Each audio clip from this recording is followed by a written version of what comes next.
Hello, race fans, and welcome once again to another great week of racing action. All started off with this Numb Thumbs Racing League here. We got 225 laps around Martinsville Speedway, and you can best be sure we're going to see some bumping and banging, bumper flaring action here tonight on this paperclip short track. And I'm all excited and ready to go here to watch this great racing action. Well, first things first, though, we get things started off with the National Anthem. Oh, say, can you see by the dawn's early light what so proudly we hailed at the twilight's last gleaming, whose broad stripes and bright stars through the perilous fight o'er the ramparts we watched were so gallantly streaming, and the rocket's red glare, the bombs bursting in air, gave proof through the night that our flag was still there. Oh, say does that star-spangled banner yet wave o'er the land of the free and the home of the brave.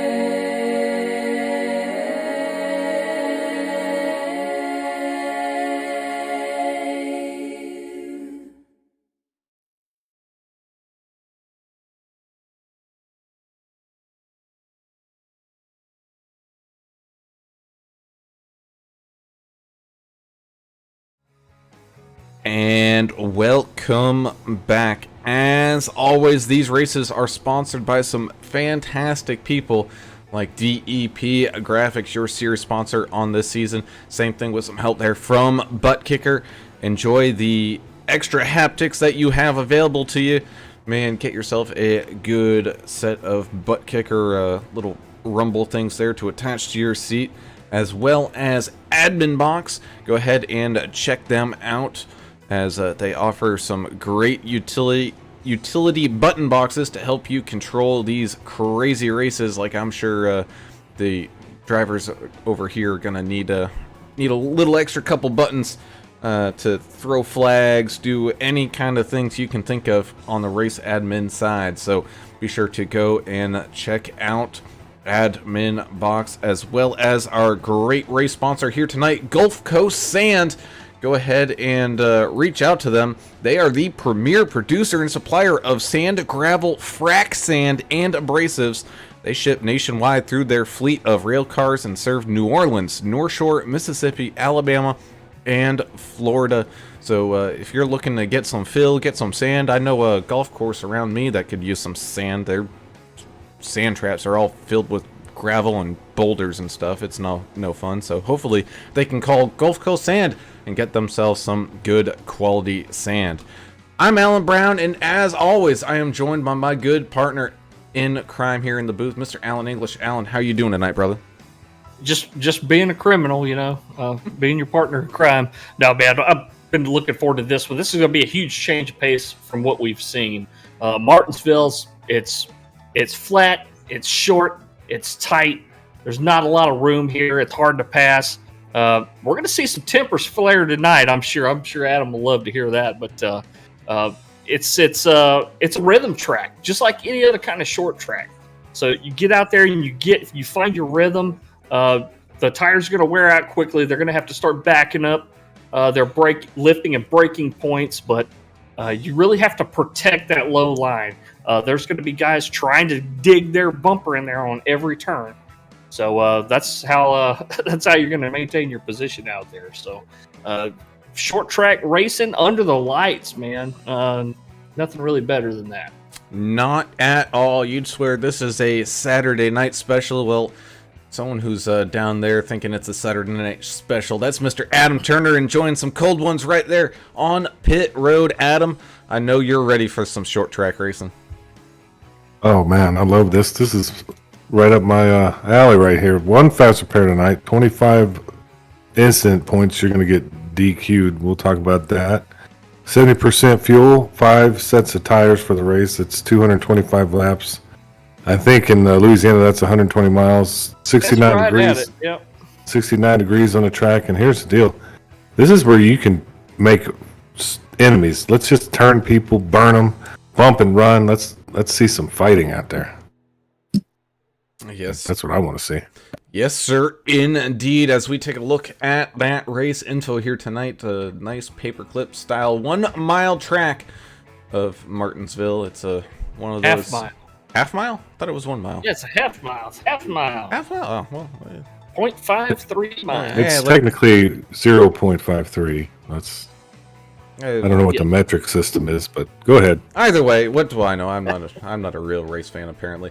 As we have a nice, beautiful night for these drivers down here, so I don't think temperature is going to be too much of an issue down there on track. So these cars are going to be gripping and ripping, which is going to bring us down to that key to the race. And man, you said it earlier there, Mr. English. It's all about finding your rhythm.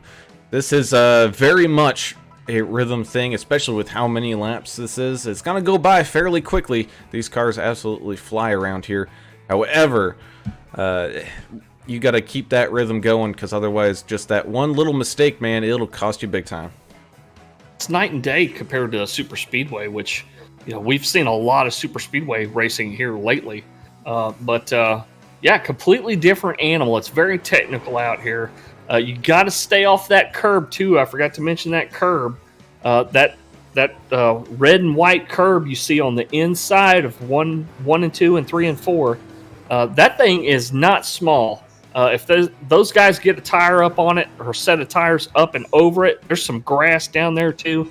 It'll kick that car around in a hurry. So you got to be careful. Stay off the curb. Stay off the grass. You are not kidding.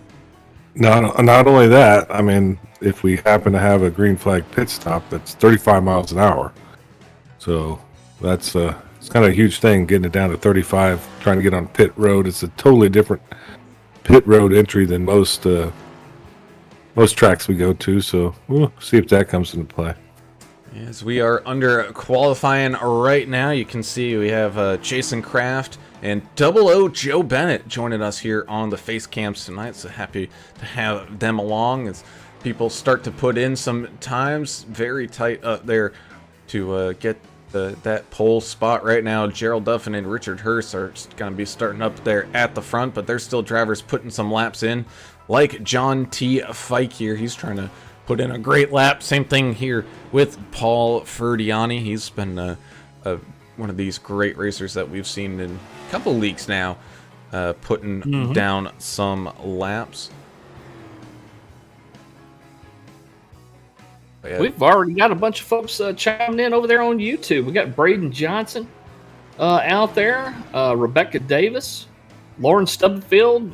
I tell you what, Stubbs has got a fan following out there.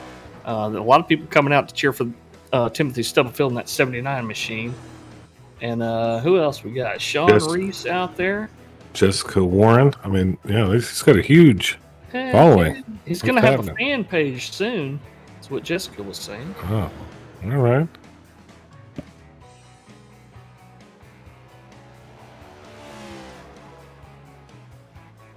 As these drivers continue to put down some laps, we still got about 5 minutes left here. We got Mark Collins tried his hand at starting one of these races up for the league. Didn't go quite as planned, but hey, man, we appreciate the effort there, Mark. Yeah, Vincent Short out there again tonight. I just saw a deal over there at Holler Boys Racing on their Facebook page. They said Vince Short is back up and running after some computer issues that he was having, so he's back for Martinsville. So watch for him. He's out there in that 15 machine. Vince Short.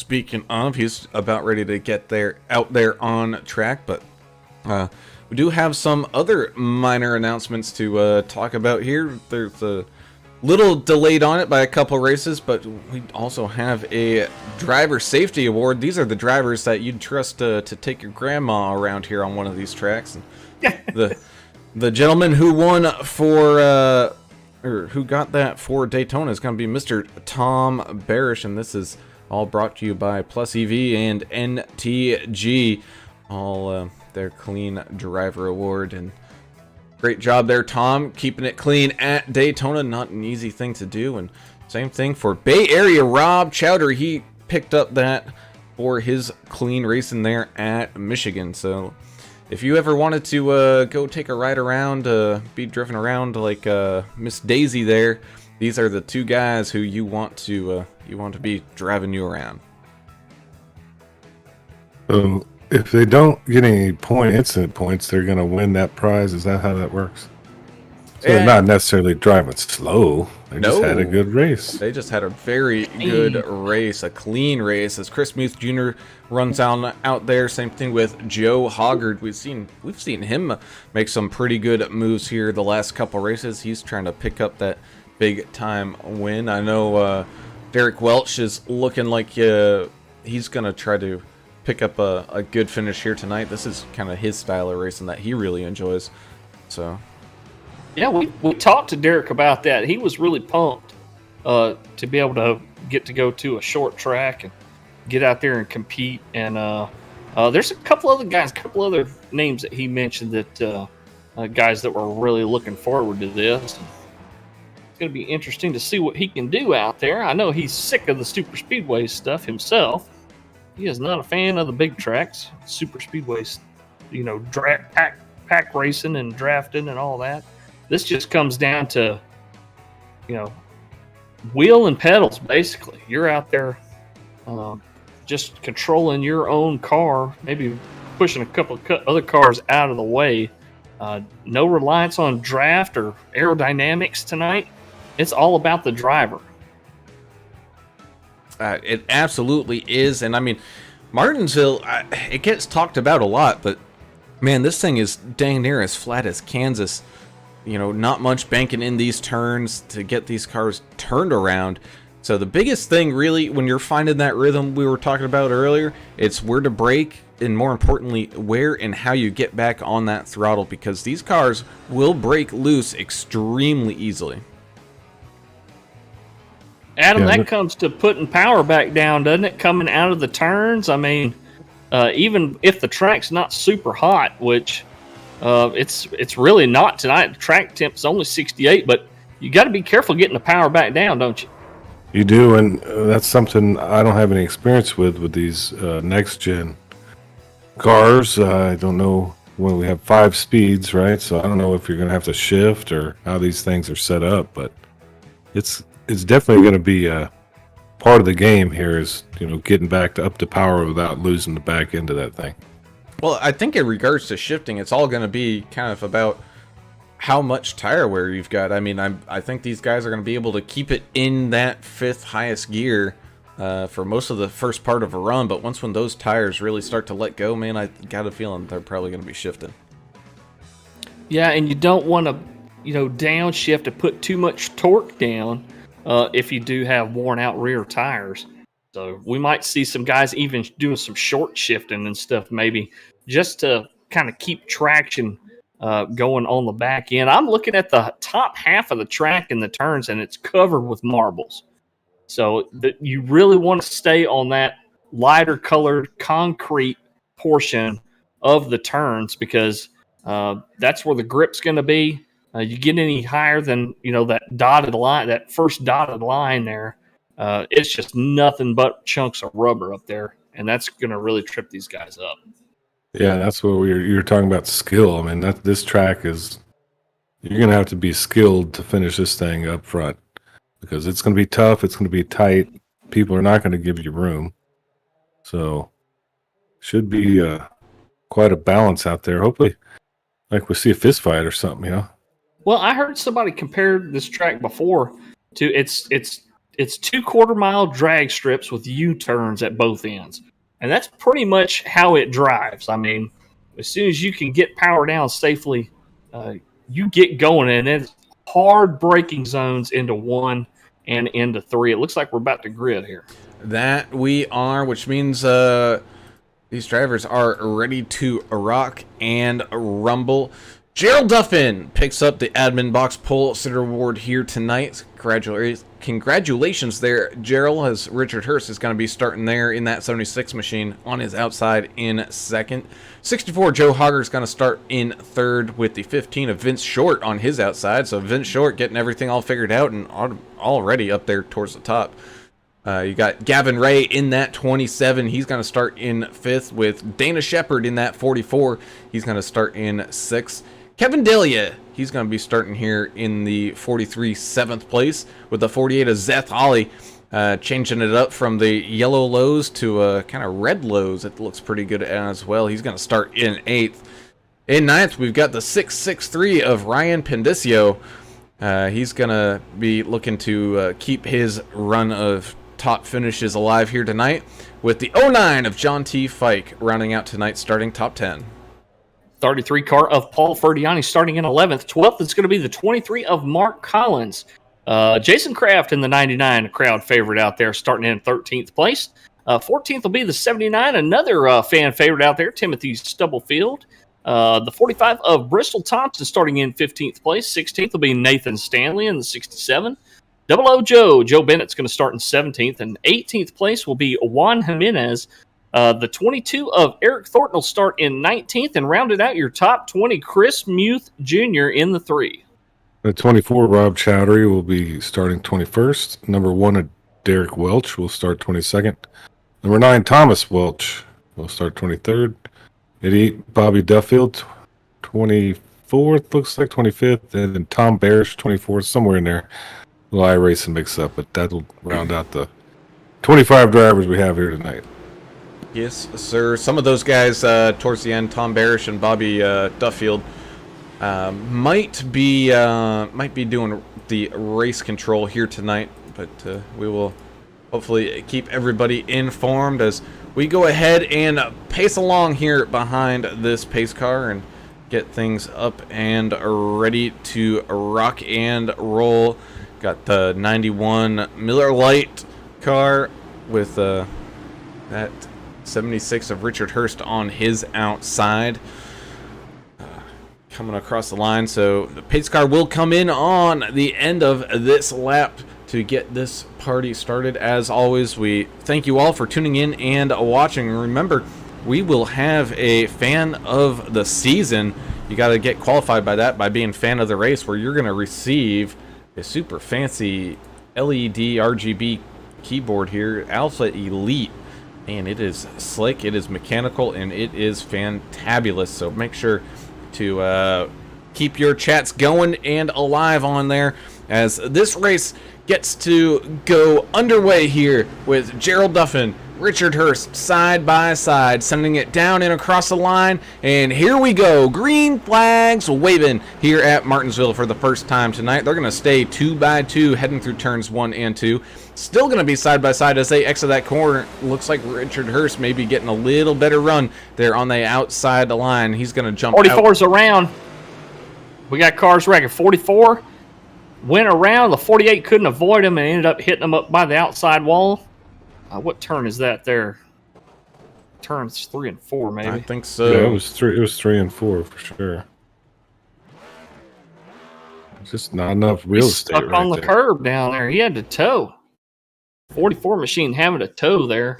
Bottomed out. As let's take a look at what happened. Oh, the 48 maybe having a different braking point than that 44. Gets into the 44, turns him around a little bit. So both the 48 and the 44 getting some damage on that one. And then the 44, as he was trying to he got octopus grabbed by the pit wall. That's what happened there. So the 44 having to tow while he was trying to get himself all turned around. Well, and we're going to see this tonight. We're going to see some yellows tonight. It's short track racing, okay? So get ready for some yellow flag laps. But what I was trying to get at right before we went yellow there, is that every time these guys do a restart, everybody's going to be scrambling, trying to find that gap to get in that low line. Passing on the outside is just it's damn near impossible here. So what you got to do, you got to get down, find a gap, get on the inside line, and protect your position. And then try to start moving cars out from in front of you, using that front bumper, using the chrome horn, as they say. But that's kind of what we saw. They were too wide racing. It can only last so long on a track like this. It was a full course too wide. And they were just getting after it, and nerves kicked in. So Adam, if you can't, more laps here. If you can't get down, you're just eventually going to end up in the back of the pack, right? I mean, because the shortest way around is the inside, and there's really no advantage to running the high line on a track like this. Yeah, I mean that's true. You could definitely lose a lot of positions, but it's either that or risk it and get turned and ruin your night. You're just going to have to be strategic about all of it. Strategery is one of the words of the day here tonight as we pace behind this pace car here. We're going to have the 91 of Gerald Duffin now going to be starting on the outside with Richard Hurst on the inside. So we actually get to see where these drivers are going to prefer to probably start from if they're up here at the front, kind of coming towards the end of this thing. So here we go. Their pace car lights turn off. So we're going to get back to green flag racing here in just a second. Albert Anderson joining us over on YouTube saying there might be some very angry drivers by the end of this race, and Jessica Warren definitely in agreement there. John Buckley saying this is going to get rowdy tonight, and here comes the pace car. That it does. So here we go for the second time tonight. Getting ready to take to this green flag. Richard Hurst, Gerald Duffin side by side. Here we go, entering that Geico restart zone. Man, talk about a launch from that 76. He gets way out in front the second that bumper crossed that line into that restart zone. That's going to allow the 15, Vince Short, to jump on up there in front of the 91 from that great start that Richard Hurst had. We still have some movers here kind of throughout this field as we're 2 by 2 heading through all of these turns, 3 and 4. So, car up into the wall. They're wrecking. Yeah, they're still rolling. Was that Hurst in the SBRN car? Oh, I think that might have been the one of Derek Welsh maybe jumping up there and tagging that outside wall just a little bit. But I could definitely be wrong as, Tommy Welch goes for a wild ride. He's sitting sideways across the track. Careful of that wall. He got wall grabbed as well, I think. He got grabbed too. That's a big glitch they need to take care of. Yeah, as Vince Short is now up into the lead here. I didn't see what happened to Richard Hurst there. As he comes on down. One is around now. Looks like the 79 may have helped him a little bit. That's on the front stretch. Yellow's out. So a lot of beating and banging action going on already. Let's see what happened here with the one. Nope.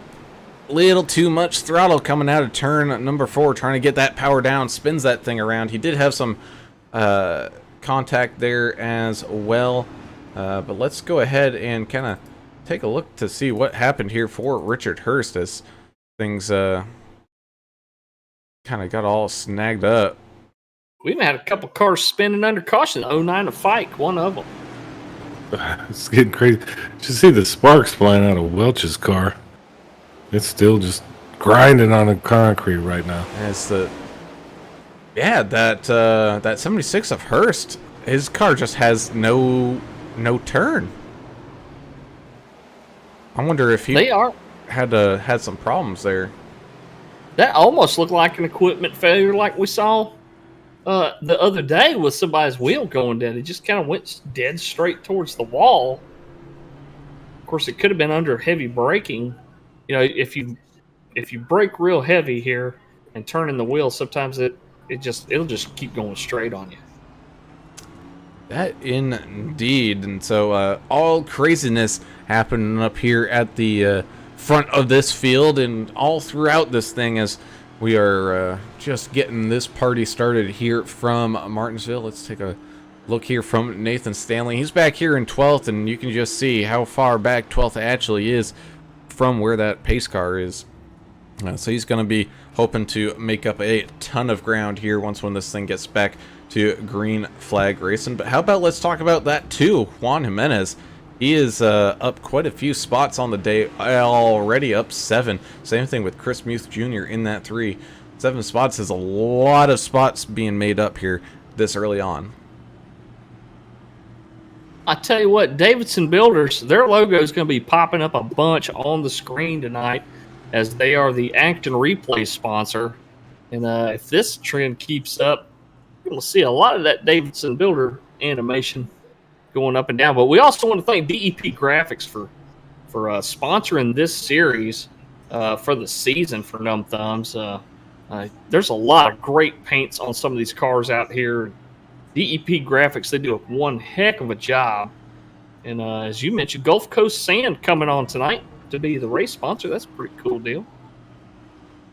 That it is, as we pace around here at Martinsville under these lights. And man, there's nothing like having a good short track race here under the lights, as I think that just brings everybody kind of back home to where they started watching racing at their local track on those Saturday nights. And it's just a good, fantastic, fun time as we get everything all racked back up and ready to go. Lights on the pace car are off. Yeah, if you got a short track near you, I know you do there, Adam. Definitely patronize those short tracks. Yeah, heart and soul of racing is right there at those tracks. Yeah, as we get ready to go back to the green flag, entering that Geico restart zone, we go. Green flag racing here from Martinsville once again. Vince Short gets a great jump on that restart, just like Hurst did. He's going to be way out in front. Joe Hoggard is going to be able to follow him on through. Ryan Pandicio is going to be jumping up into 3rd with Gerald Duffin, man. Started this race up at the front. Well, he's now moving slowly backwards into 4th. He's still got some cars around him here as Tommy Welch goes for a ride. Yellows out. Yeah, there's some anger out there on the radio now. It's starting to get testy. Well, speaking of that, Adam Strom joining us over there on YouTube, our buddy up in Minnesota, saying, "Evening, fellas. One thing about Martinsville, it gets real tight down there on pit road. Might have a good chance of seeing a fight or two tonight." Oh, yeah, that's what I'm talking about. Look at them. They're already getting after it on the radio. It's the 9 of Tommy Welch. No one to blame but himself on that one. It's kind of self-looping it there on that kind of middle line. Maybe getting some of those tires on those marbles you were talking about there, English, as these guys continue to pace here on iRacing. Make a little joke, because these, whenever you go to like a short track in the officials, not any of this league stuff, but like the official races, man, out of a 200 lap race, you're probably going to be pacing for about 190 of them. Oh yeah, that's without a doubt. Yeah, there's always those crazy guys, you know. They throw caution to the wind. They don't care. Here, you got a little bit of accountability, so that's the cool thing about these leagues. Well, listening to the radio traffic there for a second, it sounded like Paul Ferdiani. He had a couple cars trying to kind of take him 3 wide, and he had to get out of it, try to get out of the way. I don't think he was real happy with the level of aggression we're seeing here early. Yeah, I mean, that didn't cause an accident there, but it's going to. It's lap 19 on 225. There's no need for all that, and I think I see what he's upset with. You know what I mean? But hey, race your race. That's how it works. Jessica Warren's saying, "Is this the 4th or 5th caution?" I think this is either the 3rd or the 4th. 3rd or 4th. Yeah. I mean, somebody's got to be Ross Chastain out here, and we're going to have to find out who that is. And it's still got quite a few laps left here. Man, 20 out of 225. So this is going to be a long night for some of these drivers. I mean, once when we get a good green flag run going, man, these laps will really tick off. But it's these pacing laps are what really hurts you when you're trying to get into that rhythm. Yeah, there's no rhythm yet. And anybody who watches real NASCAR, not that this isn't real, by the way, but the number one car has been a point of contention all season, Ross Chastain, because his aggressive moves and he pulled a maneuver again this past weekend. So I think we got a couple Chastains out here, maybe. I mean, it goes back to the rule that a lot of us, have raced by, is race how you want to be raced. Now, if you want to be aggressive and, maybe send a car or two around, be prepared to get that in return. Yeah, that's the best part. That's why people come and watch these races, to actually see stuff like fun, that. Yeah. Yeah. It's like going to a cockfight in South Texas. You're not supposed to be there, but you're throwing money anyway, and just because you get it's caught up in the excitement. Yeah. I don't condone that either. Chicken fighting's not good. It is not, as we are all stacked up behind this pace car. It's in green flag racing once again. Another great launch there from that 15 of Vince Short. He's jumping way out in front. You can see here the 663 trying to make his move coming up past the 64. The 64 is going to have a great run coming off of that corner, though. He's going to be able to stay side by side racing up here at the front as he now is able to jump out in front of that 64. He's Joe Hoggard, man. He's going to have the 91 here looking to the inside. No, he's going to block that door now as well as the 09 behind him. There's John the two T. is Fike. around. Piling up back here. Still green somehow. There we 45 go. is around. My Oh, goodness, it's the parking lot on the backstretch. Lord. It looks like Katy Freeway at 5 p.m. Ooh. I say it many times. One hand on the pistol, one hand on the wheel. Let's go ahead and kind of see what happened here. This all happened around where the two of Juan Jimenez was. It got kicked off. Let's see. Oh, gets a little bumper tap in the middle of the turn there by that 99, and all hell just breaks on loose. The 45 gets all turned up around and trying to see what else might have happened here. That's the 45, Bristol Thompson, getting turned around, driving backwards down that down that back straightaway here, and ooh, 24 beating and banging as well. That's Bay Area Rob Chowdhury. 48 Zeth Holly goes for a ride. Timothy Stubblefield gets checked up in that one as well. Looks like everyone else was able to pretty much make it on through though. Oh, it's sad to see the number 2, Juan Jimenez paint. Look at that thing. That's a beautiful wins paint scheme out there. Got beat up pretty good. Hopefully he can get back in it. As we are pacing here once again, under caution at this Numb Thumbs Racing League race here at Martinsville. Let's go ahead and kind of look through our board of people, and not a ton of people joining us here in the Discord tonight. I think everyone may be out there in their kind of own land, as I think Dana Shepard's going to wait to let some traffic by. He's going to be a lap down here by the looks of it. Well, Derek Welch, Dana Shepard, and Jason Kraft given EOL penalties. Don't know for what, but they'll be starting in the back.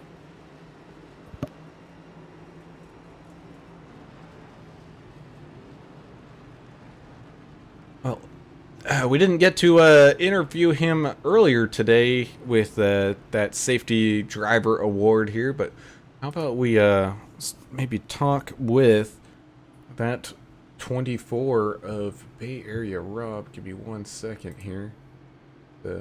Making sure he did have his camera up and running last week, but not this week. So let's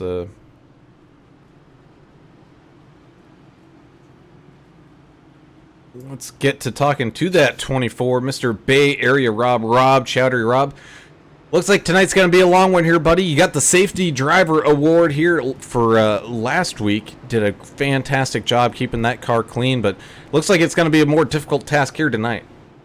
Yeah, I got a 4X already. Got sandwiched in that last wreck there, but yeah, we'll see. I try to keep it safe, and it's all about survival. You got to finish first. You got to finish, right? So that's kind of my mentality. Well, lights are out, man. Good luck the rest of the race.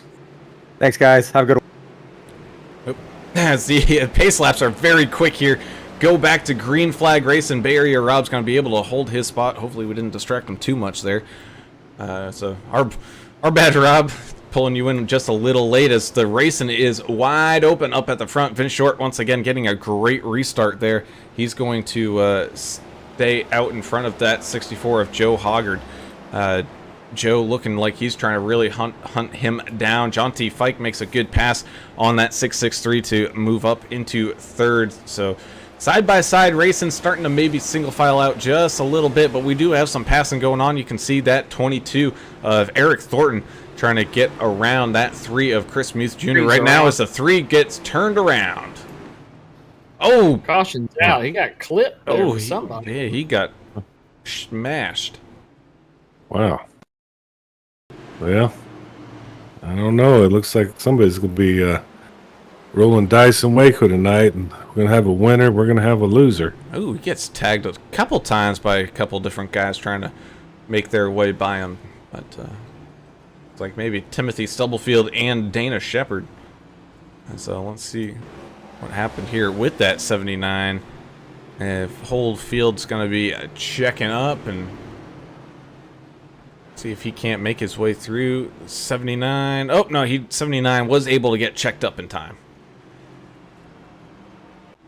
Is this even possible to have a safety award for tonight?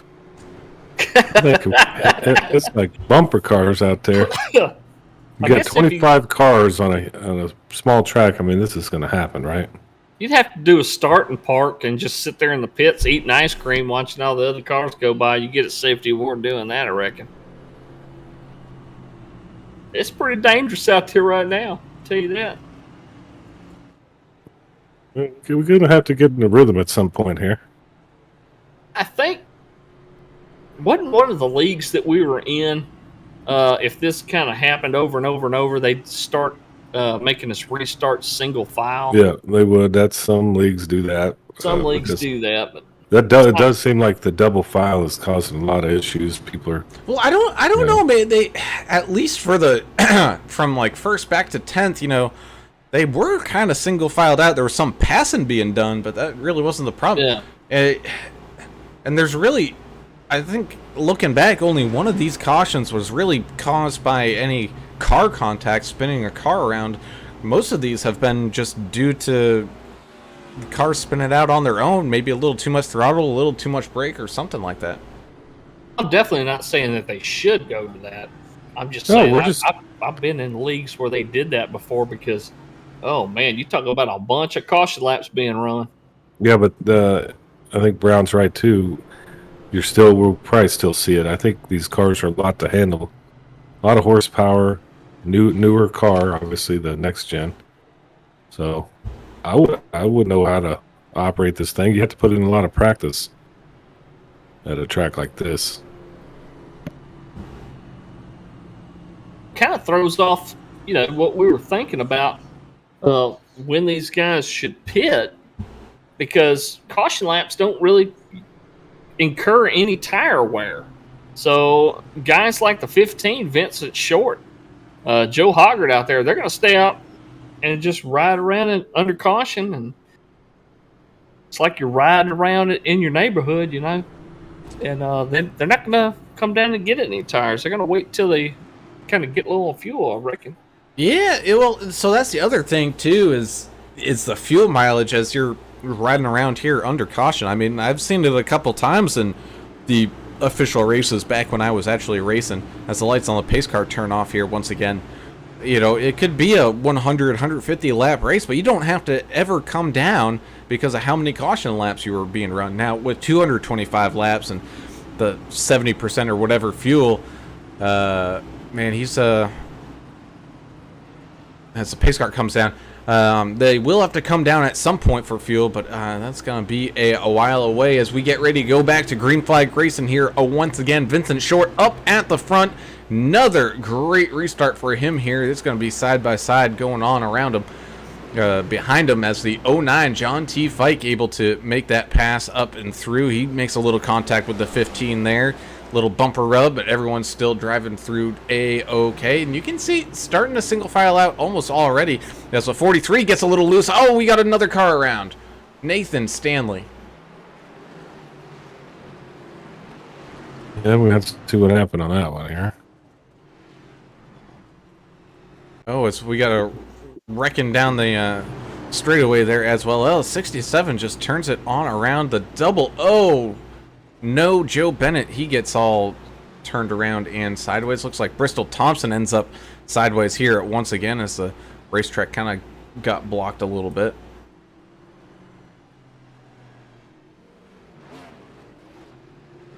Well, Jessica Warren wondering if is Vincent Short in the 15 machine, is he trying to become the new pace car? He's doing a lot of pace car speed out there, isn't he? It seems like that right now. It was the one of Derek Welsh as he's tried to get around that. Looks like he might have gotten a little loose. Ooh, drifting around that turn. Looking pretty fancy and snazzy on that one. 79 Timothy Stubblefield once again keeping that car clean as he can, able to stop before any other stuff happens here as we continue to kind of go back through and take a look at what happened to people and how they might have made it through that wreck. Oh, the 24 Bay Area Rob. We were just talking to him about how safe of a driver he is and just nowhere to go for that 24. He gets beaten and banged up quite a bit, so he's going to have quite a few more incident points for that. Speaking of the incident points, what are we at here for tonight there, Turner? Oh, you get 25 incident points, so there's about 4 assessed if you get in a pretty good crash. But if you collect 25 of them, you're done for the night. So I've already heard a little rumble on the radio. People are at 16 already. So we are definitely going to see some people disqualified tonight just because of that rule. Well, as Trey Talbot says, there ain't a scratch one on the 79. He's doing a great job out there. Hashtag Stub Nation. Lauren Stubblefield out there saying, come on, Tim, you got this. Jessica Warren also out there pulling for Timmy in the 79. As always, we have great sponsors over here for this Numb Thumbs Racing League Cup Series, of which we've got DEP Graphics signing on for that whole season. Great paint jobs done by them. ButtKicker, adding some extra haptics to your seat there. Little kind of like a rumble pack you'd find in a controller, just supersized, and man, you can really feel it when you hit the curbs or get the engines really running here. And same thing with AdminBoxx, which I got a feeling is getting a ton of use here tonight, throwing all these cautions. Yeah. So as we get ready to go back to green flag racing here, pace car coming off down into pit lane. That 15 Vince Short once again looking to get that great launch here, coming up into this Geico restart zone. And here we go. Yes, sir, indeed. He gets this party started out in front. The 09 John T. Fike was able to keep pace enough just to slide right down behind him. You still got a battle going on between the 64 and that 663 Ryan Pendicio behind him. Oh no, as the 09 goes around up here at the front, and this is going to cause some absolute mayhem scattering around through this field. Yeah, the 33 he didn't have anywhere to go and ended up getting into the back of him there. Let's see. Oh, I think the bumper was there and the spotter didn't say it as the 15 kind of drifted on down into that 09. And yeah, you see there the 33 just nowhere to go. He had cars on his outside clipping that 09 as That's going to bring out caution here once again. Chris Muth Jr. with a black flag there. Not sure what the black flag was for. It must be the EOL. That must be the EOL he was just given. Well, talk about your biggest mover. Derek Welch was excited about this race tonight. He was looking forward to it. He is up 16 spots, currently in 6th place. Good job by the one tonight, the boss man. Derek Welch, Numb Thumbs Racing. Yeah, let's see.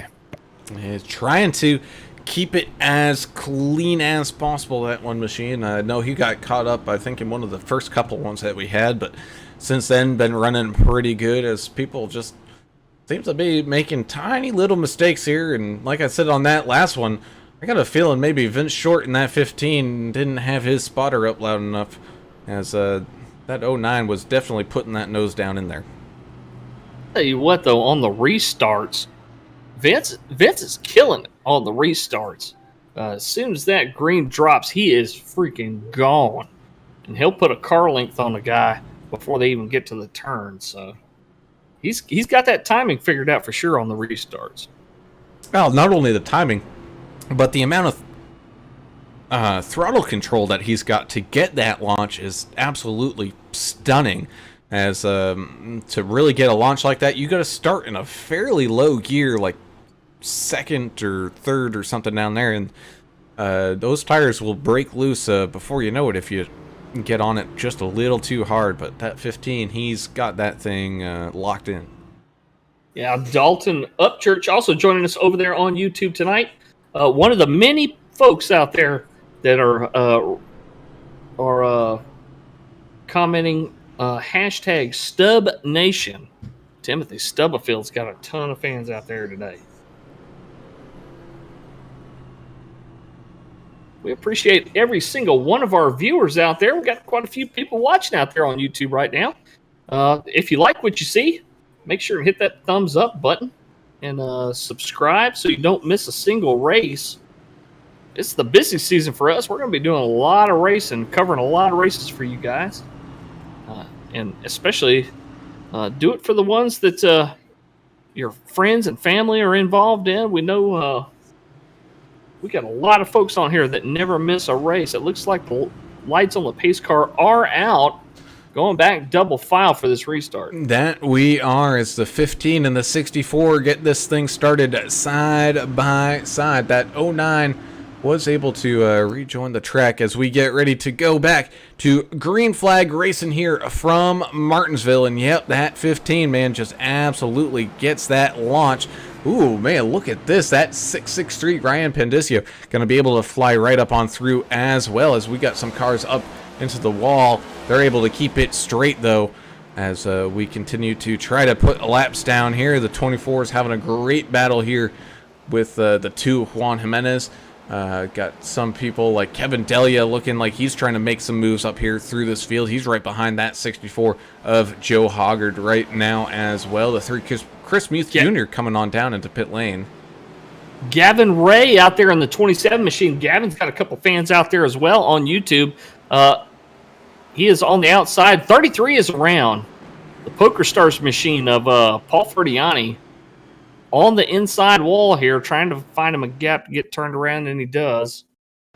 Yellows out once again, though. Oh, the 33, I think, was breaking loose just a little bit. It looked like he might have been able to save it, but the got the little extra contact there, and that's going to cause him to completely go around us. Let's take a look at what happened, because Jason Kraft also got a little loose here. Let's see what happened with him. Oh, he got a little punt action there. Oh, no, and the 48 gets up into him as well. Look, the 23 hit him. That was crazy. Oh, man, it's the 99 almost gets stuck up on that curb. Let's go ahead and take a look back again to kind of see what happened here exactly with that 99. And it looks like it might have been, yeah, that 23 just not able to get slowed down enough and sends that 99 for a ride. And the 48 just nowhere to go on that outside line. The 44 does get stopped. Dana Shepard driving that DEP graphics machine does get around. But don't worry, fans of Tim Stubblefield. Clean as a whistle yet once again. Adam Strom saying over there on YouTube, we may set a record for caution laps tonight. Tell you what, man,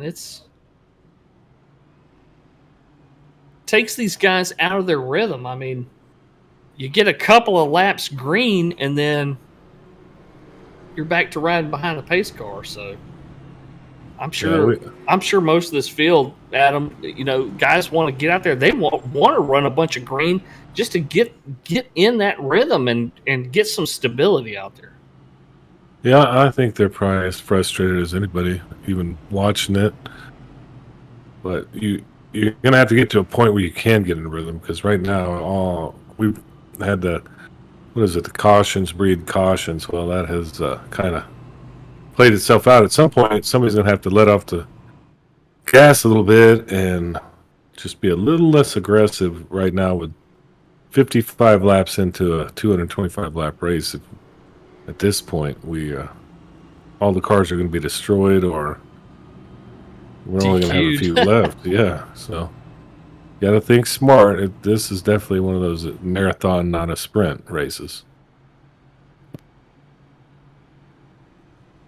And that we do as we pace behind this pace car. But the other thing too is, even if you don't get DQ'd, but you use all those fast repairs, it's still worth it to stay out there, because we've seen, cars missing 3/4 of their body panels end up actually winning this thing.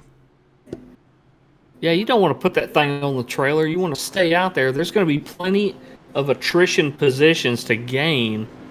For sure. If you just stay out there. A lot of people hate this kind of racing, but look, just stick with it. Go out there and just stay away from people. Let guys by if you have to. You can come back and pass them later when they're sitting on pit road or on the trailer. Definitely.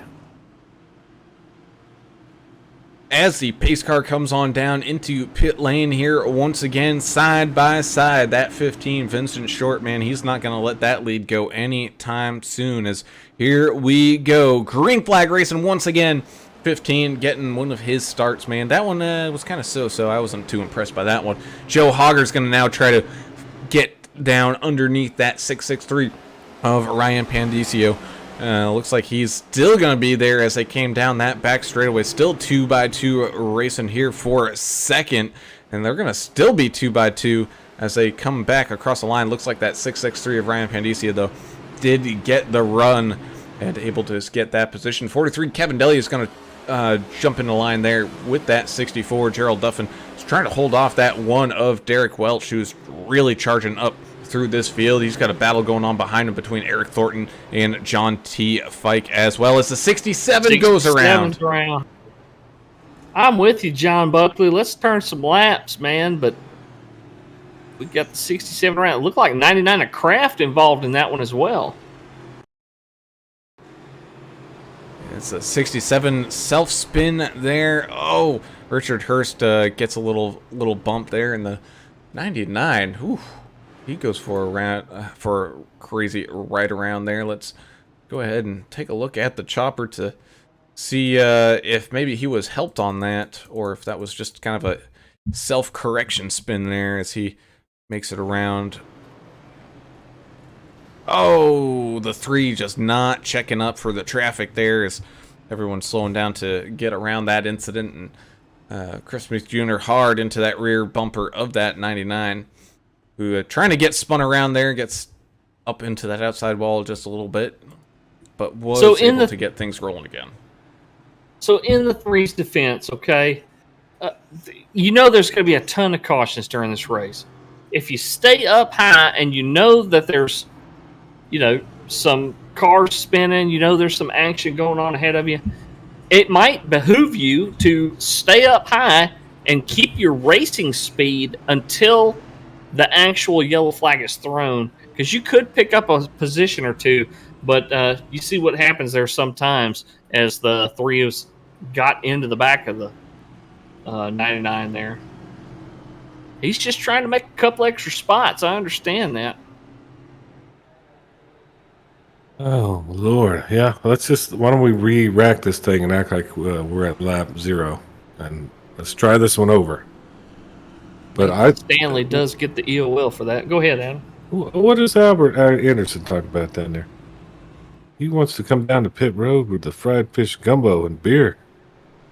Okay, let's do this. We'd have a lot of fun down there. I've never had fried fish gumbo. I'd like to. Well, I'll try anything once. Well, it's probably fried fish. You throw the gumbo on it, just like all the cool like stuff. Combining a couple of dishes. Yeah, I'm down for that. Yeah, whatever. Never had it either, but I want to have it. Bring it on down, Albert. Make Albert's sure you coming bring down. a big pot. Yeah, Bust out your biggest cast iron Dutch oven and bring it down here. you got to bring the big Magnolite pot. The Magnolite pot. That's the best pot. You know this. I know, but my grandma's got give away to a cousin of mine that don't even cook. Oh, that's a shame. I was heartbroken. I wanted that big old Magnolite pot.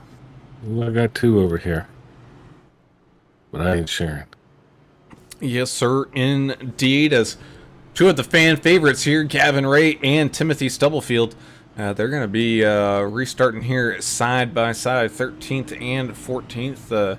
At 27 of Ray, seeing a little bit more of that beaten action that we've seen, but Timothy Stubblefield, man, he's back here in 14th, kind of where all this mess has been, and he's done a really good job keeping it pretty clean. That's the secret here, I guess. For him is just staying alive out there, staying clean, trying to keep from getting any incident points as the pace car is down. And that it is, as here they come from the right side of your screen to the left and covered by that green flag. Here we go once again. Green flag racing here from Martinsville. Vince Short with another solid restart here, getting well clear of the battle going on behind him. Joe Hoggard and Ryan Pandisio in that 663 going side by side here down the back straightaway. Looks like that 64 coming with a big time run on this one. He's going to be able to get that spot away from Ryan there. Kevin Delia was also looking like he might have tried to follow on through as Tommy Welch goes for another ride. Dana Shepard as well. They're going to be stuck down there on the 44 of Shepard stuck on that curbing. Maybe that wall grabbed them once again, as we will get another yellow flag out of this. That has to be at least the 3rd time we saw a car, and the 2nd time for the 44 at least, that he touched the inside wall and it's like you get stuck to it. Oh, it was iRacing has a little glitch there. The 9 went for a ride. Ooh, man. As he ends up getting tagged by Zeth Hawley as well, kind of towards the end. But yeah, the 44 is just trying to avoid it and ends up getting stuck down there.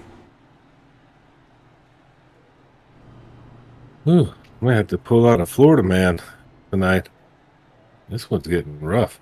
Well, at some point, I think we're gonna see something good. we're gonna right now we're in the bad rhythm right now. That's what we're in.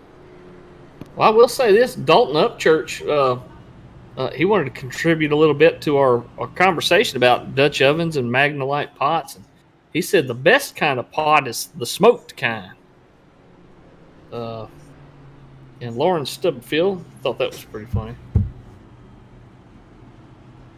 Well, you want to talk about Florida, man? How about some facts about our founding fathers? How about that, there, English or Turner?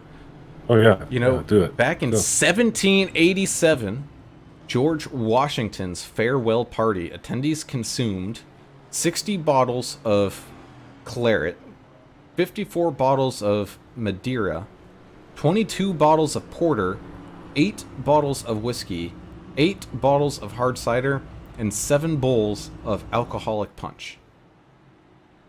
There were only like a party. There were only 55 people at the party. Oh my god. Oh my goodness! So you want to That sounds like a bunch of LSU fans. you want to talk about Yeah. getting turned up for the 4th of July, man? That's Wow. one way to do it. How do I get to invited to something like that? That's Well, you had to have right. lived 200 and something years ago, son. How do you know I didn't? Maybe I'm reincarnated. Maybe I Go was to an there. LSU game. Hey, even in an away game. I've been. Oh, my goodness. Just smells like puke and urine. Well, look, when they travel, LSU fans will show up, at Auburn or somewhere, and they'll just drink the town dry. All these stores and stuff, they think they've stocked up on enough booze, and LSU fans will come in there and just drink the whole town dry. Well, yeah, Didn't that's because their team stinks and they need to drink their sorrow away. Oh, come on. I'll hold comment on that. I'll hold comment. But Strom says that sounds like when he comes down here to see me on Pit Road. Come on, Strom. We don't get that wild. No. But Iowa. Show you how to party on John the 4th. Buckley, yeah. All right, I can do that. Down in the cornfield. Yes, sir. So Vince Short and Joe Hoggard. Vince Short, man, don't ever give up that lead spot because it's been working for you really well up here. Especially, we're only about a third of the way through this race as that pace car comes off down into pit lane once again. That 15 getting ready to get one of his great restarts here. So it really looks like that lead spot's where you want to be. As here we go, green flag racing once again from Martinsville. He gone indeed, Joe Hoggard, man. It's this battle for second that's been very fun to watch as the 64 and the 6X3 go side by side here once again. That 43 Kevin Delia sitting right there in that catbird seat watching it all go down as we are single file for the most part kind of behind them here. I think people trying to get things all figured out. Oh, we got some action going on 2 by 2 behind him. Got Richard Hurst, John T. Fike, Bay Area Rob Chowdhury in that 27 as well. Looks like Paul Ferdiani as well trying to make some moves. Oh, no. 43 drove it in really hard there. I don't know where he thought he was going to be able to go, but he put it in there hard. Sent himself in the 63. Well, he found out where he was going to go. Oh, he had locked up the tires too. I think he realized how hot he was coming in, and you can just see those tires stop spinning. And once when you lock those up, man, you lose any kind of control of that, and that's gonna. You might as well take the steering wheel off the column once you lock the brakes up. Man, might as well. And so that's going to take the 6X3 of Ryan Pandicio out of the front running here. So that's going to bring that one of Derek Welsh up here towards the front once again. Joe Hogger still staying up there. The 91, Gerald Duffin, working his way back up here towards the front as well. Let's get back to the fun facts. Look, we got everybody talking about that at least. Jessica says, ain't no party like a Tennessee fourth party. Oh, that sounds fun. Yeah, Dalton said the same thing. So Middle Tennessee, they know how to do it down there. Yeah, I've been down there. It's beautiful, Tennessee.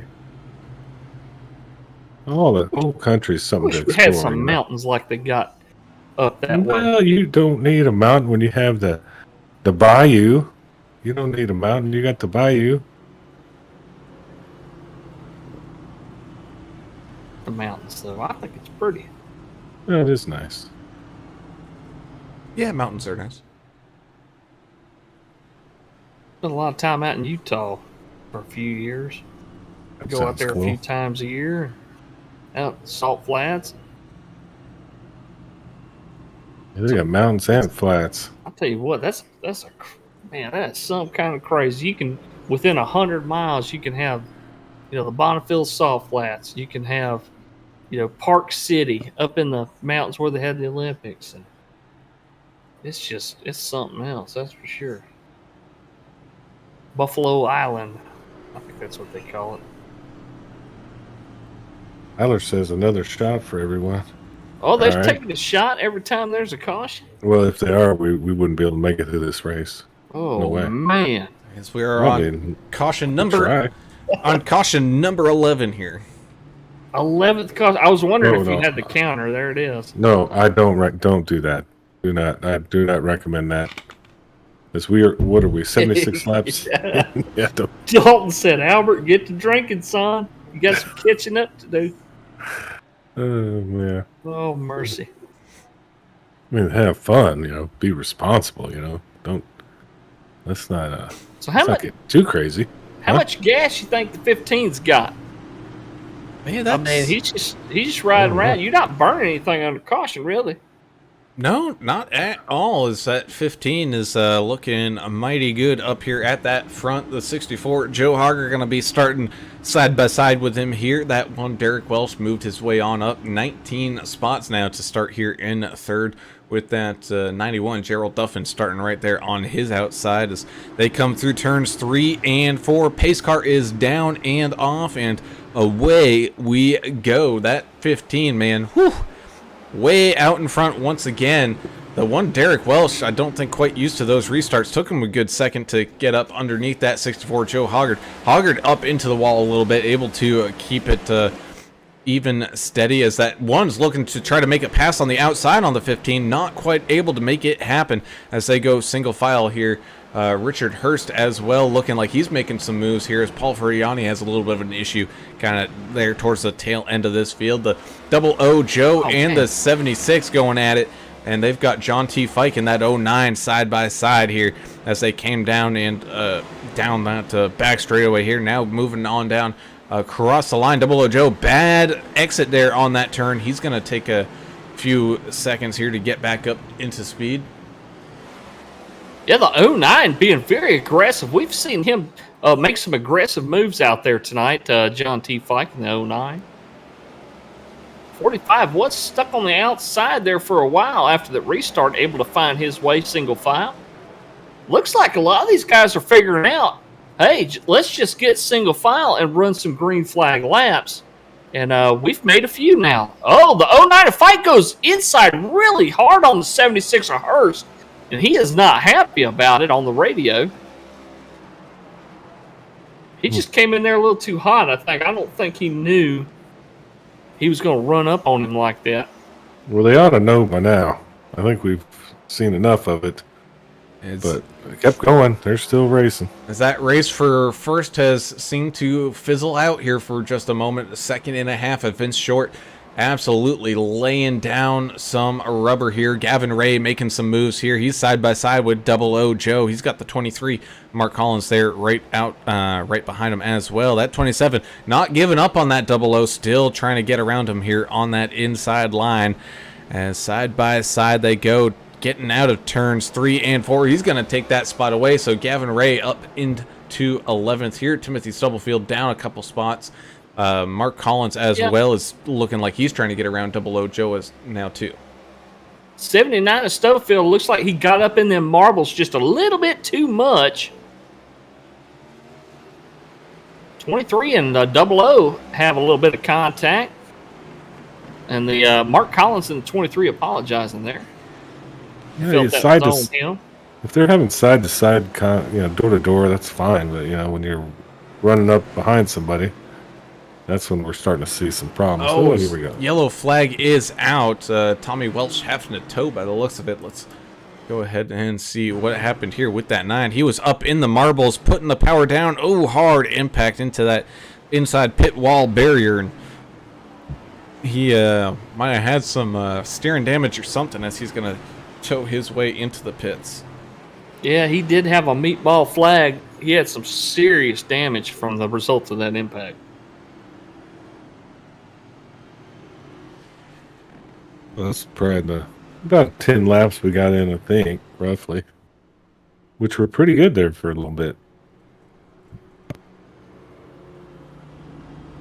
Yeah, so let's watch and see what the leaders do here. I want to know how long they can actually stay out.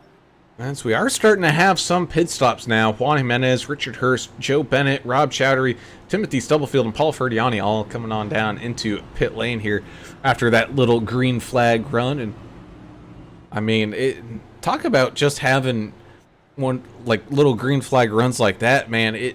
We get to see some really good racing action out of it. A lot of side by side beating and banging, which is fun to see. Drivers keeping it under control, but I mean, those 10 laps absolutely flew right on by. Don't take long to click off laps here at Martinsville. I mean, When it you're ain't the fastest track in the world, but it's very short. when you're straight, yeah, it can go by real fast for sure. Albert Anderson thinks he's funny with the facts here. He says, "Fun fact: there are Keebler elves that are living in Alan English's beard." I'm not sure. I There's thought I something got in there. I got most of the birds' nests and stuff out of it last week, and then I shaved this morning. I mean, this what you see right here. This is just from today. This is from this morning. Oh, it only took a couple hours to grill. Yeah, about 10. Yeah. Yeah, that's about right. And then, I haven't seen any elves recently. Well, you may see some tonight. I mean, keep this thing up.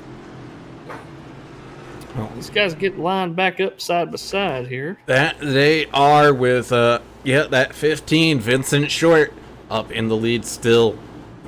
Let's see if that one starting on the outside has any answer for him here, as he's going to be starting up at the front for the first time for him here tonight, side by side with that 15, coming down through turns 3 and 4, and now into that Geico restart zone. And here we go, man. Oh, that 15 just right down there on that power, able to break on out, get that lead away. One's going to be able to get a pretty good restart there himself and jump right down there into second in line.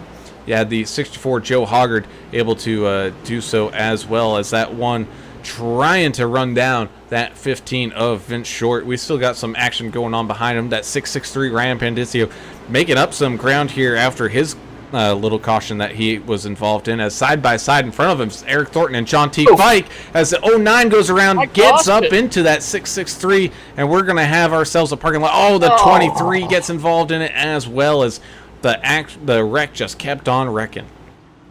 Looks like Fike just lost it right there. I love you too, Albert. Fike just lost it right there, and man, you talk about a bunch of damaged race cars. 48 Zeth Holly, 76 Richard Hurst, and including the 09 of Fike. It looks like Thomas Welch is done for the night after that incident we saw in the prior caution there. It's like everybody's saying, all right, time to take a drink on YouTube chat there. John Buckley, Tyler Douglas. Everybody's taking a drink. I better pour me one, I reckon. Yeah, you are not kidding about that one, as this all happened right in front of the 45 Bristol Thompson. Quick on his feet, realizing that he was clear down low, able to just shimmy right on around that. Also, Chris Muth Jr. makes it on through. Double O Joe taking his time, able to shuffle on through as well. Timothy Stubblefield, again, keeping it clean, no contacts there.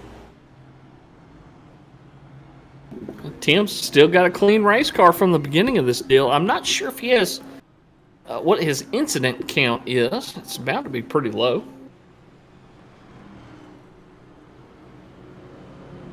Oh, a lot of mayhem. Richard Hurst not happy. He just commented on YouTube. He said this is absolutely ridiculous. So, let's see, Michaela Johnson joining us saying, let's go Moth. Sean Reese says, Timmy is the new Mr. Clean. Tell you what, I'd like to Photoshop a picture of him on a Mr. Clean bottle. Yeah, well, of course, when you do that, that's when Curse of the Broadcaster comes out. Oh, shouldn't have said nothing. Yeah, shouldn't have said nothing. Well, here we go. You mentioned it before. The race for second is what is the thing to watch here on these restarts, as the 15 gets a huge jump during these restarts. The one and the 64 are going to be battling it out for that second place spot.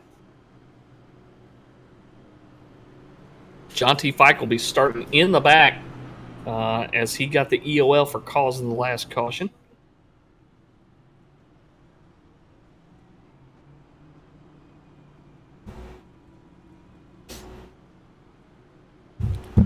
Yes, sir, indeed. As the lights on that pace car turn off here once again, as we get to see these guys battle it out here at Martinsville, getting ready to go back to that green flag racing that we love here on going to be a lap 100. So we're almost halfway through this thing. Of course, this first half has been just about all under caution, but getting ready to roll and roll again. Here's that 15 with the one on his outside, coming through turns 3 and 4, and away we go. That 15 gets his start that he likes. Oh, that 64, Joe Hoggard, not sleeping on the tree that time. He's able to get right up underneath that one of Derek Welsh. They're going to be side by side here, heading off down this back straightaway, still side by side as they get down to turns 3 and 4. They got a battle behind them between the 22 and the 91 there for a second. The 91 just out of line there a little bit, as the one able to hang on to second here from that 64. You saw that 91 just get out into those marbles, lost a couple spots to that 22 and the 43, able to tuck now back down into line with the 45 Bristol Thompson right there behind him. Other than that, looks like everything's kind of figuring itself out as the one went around there on that front straightaway. He's going to lose a ton of spots. And the 22 tried to go 3 wide with a couple of guys, including the 43. They were able to sort that out. That looked bad for a second. Is it that slippery out there in the marbles? Is that an issue? Oh, yeah. Might be a huge issue tonight.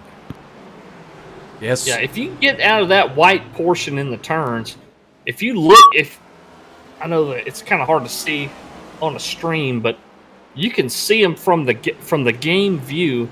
There is a ton of little black pieces of rubber up there. Oh, side-by-side action here. Gavin Ray, Ryan Pandisio up here at battling for top 10 spots as the 27 just getting kind of poor corners here, loses that spot to that 663. Barrier Rob Chattery trying to hunt these guys down. Joe Hoggard has a battle on his hands behind him. Eric Thornton, Gerald Duffin as Barrier Rob goes around. Oh no! Yeah, the 67 Mellow Yellow Machine does too as well. Oh no! Looks like the 09 John T. Fight getting involved in that one as well. Well, all you participants out there, bottoms up again. Oh no! Don't do that to everybody. What caution is this?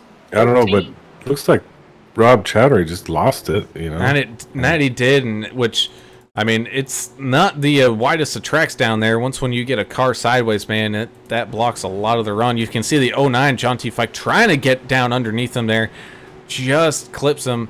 Oh, big contact there. Mark Collins, I think, getting involved in that one as well. What about the new composite bodies for the next gen car? Is that helping these guys or hurting these guys, or do we even know? Well, one thing about it, what are these guys? How many fast repairs they have? Only one. Yeah.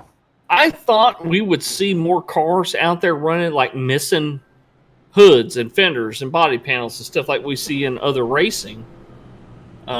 But we don't see a whole lot of that out there. So, yeah, maybe the composite bodies, give a little more. I know that they made a big deal about that in Xfinity when the Xfinity cars in real life NASCAR went to the composite bodies about, you're not going to see as many tire rubs and stuff like that going on. But everybody's pretty much got all their body panels. I don't see any cars out there running around missing big body pieces.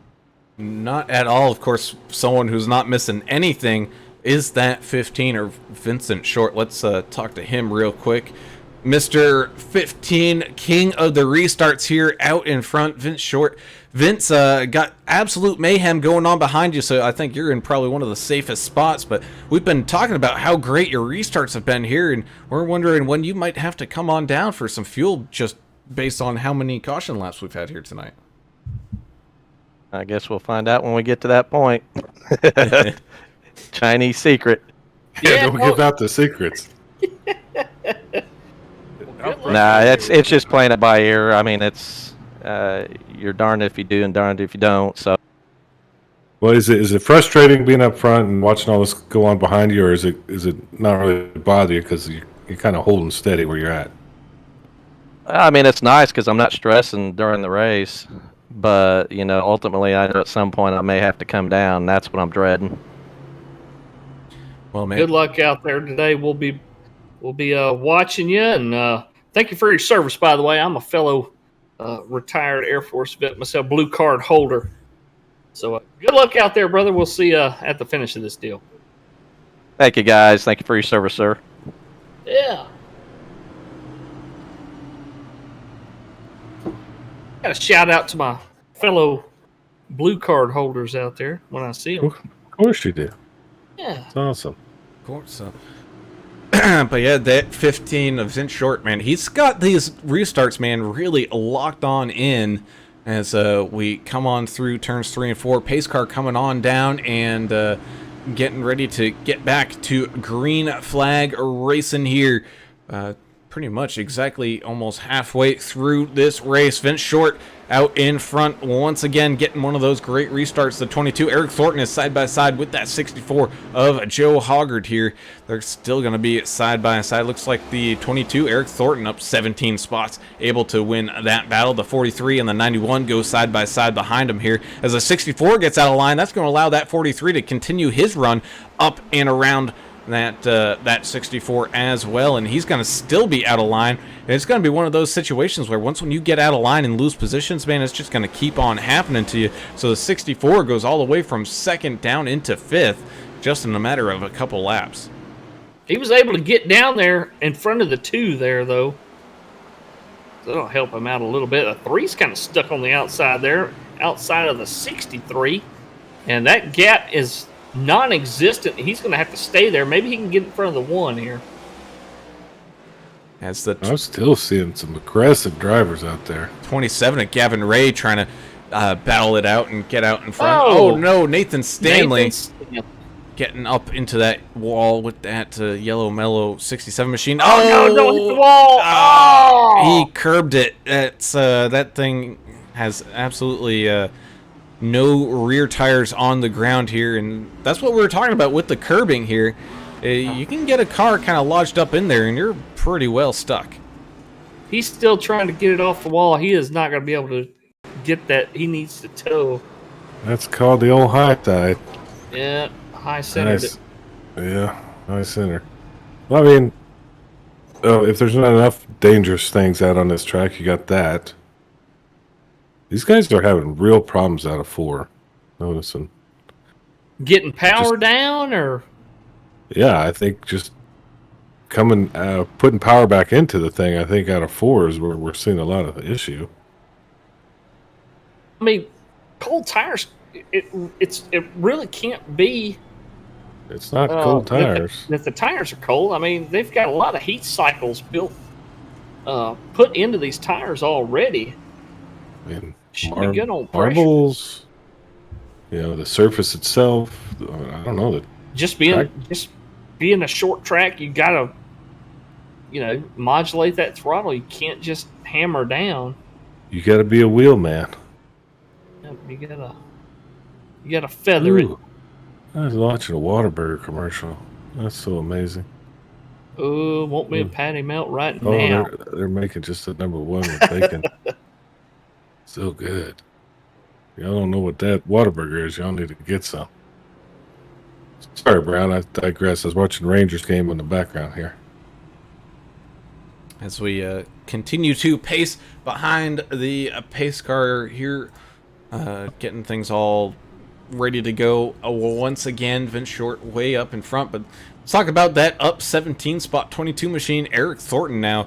He's going to be starting side by side here. Eric doing a pretty good job. He's been involved in a couple of incidents here, but for the most part, has been keeping it clean and has worked his way right on up here through this field. You can see Kevin Delia in that 43. He's been up and down kind of throughout this night as well. He's been racing pretty good up here at the front as well, though.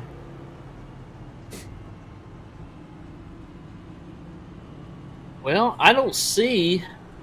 Well, it looks like Nathan Stanley. Nathan Stanley done for the night. Don't know if he hit the limit or hit his patience limit. It's done for the night, though. Yeah, that's some of these guys have to be hitting that.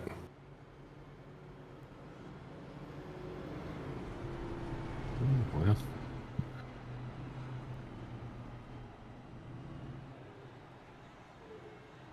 As the lights on that pace car turn off, we're getting ready to go back to green flag racing here. Out of the 23 cars that took to the grid here tonight, we still have 21 of them out there on the track, and only a few of them are actually a lap down. Bay Area Rob Chowdhury is one of those. Same thing with Dana Shepard, Nathan Stanley, who disconnected, Richard Hurst, and Seth Hawley as well. But they're still out there running, able to get any of those lucky dogs that come on out here. As through turns 3 and 4 they go, heading off down into that Geico restart zone, and away we go here once again, side by side racing here for second, as Vince Short gets way on out in front. That 43, great move by Kevin Delia, able to get some momentum there on that 22, take that second spot away, as we're side by side behind them between Gerald Duffin and the 2 of Juan Jimenez. They're going to be side by side here through turns 3 and 4, still battling it out, trying to figure out who's going to take that 4th position. Still side by side through turns 1 and 2. They've got the 663 Ryan Pandisio sitting right there behind them. The 2 is going to win that battle there, so he's going to move right on up into position there. That's also going to check up. Oh no, I think a little bit of an issue there from the 22, Eric Thornton, getting a little tight off of that corner exit. He's not running his line by the looks of it, just a little outside of it. He's running a little slow and holding up some traffic here as this 663 and the 91 locking up the tires as he almost got up into that 663.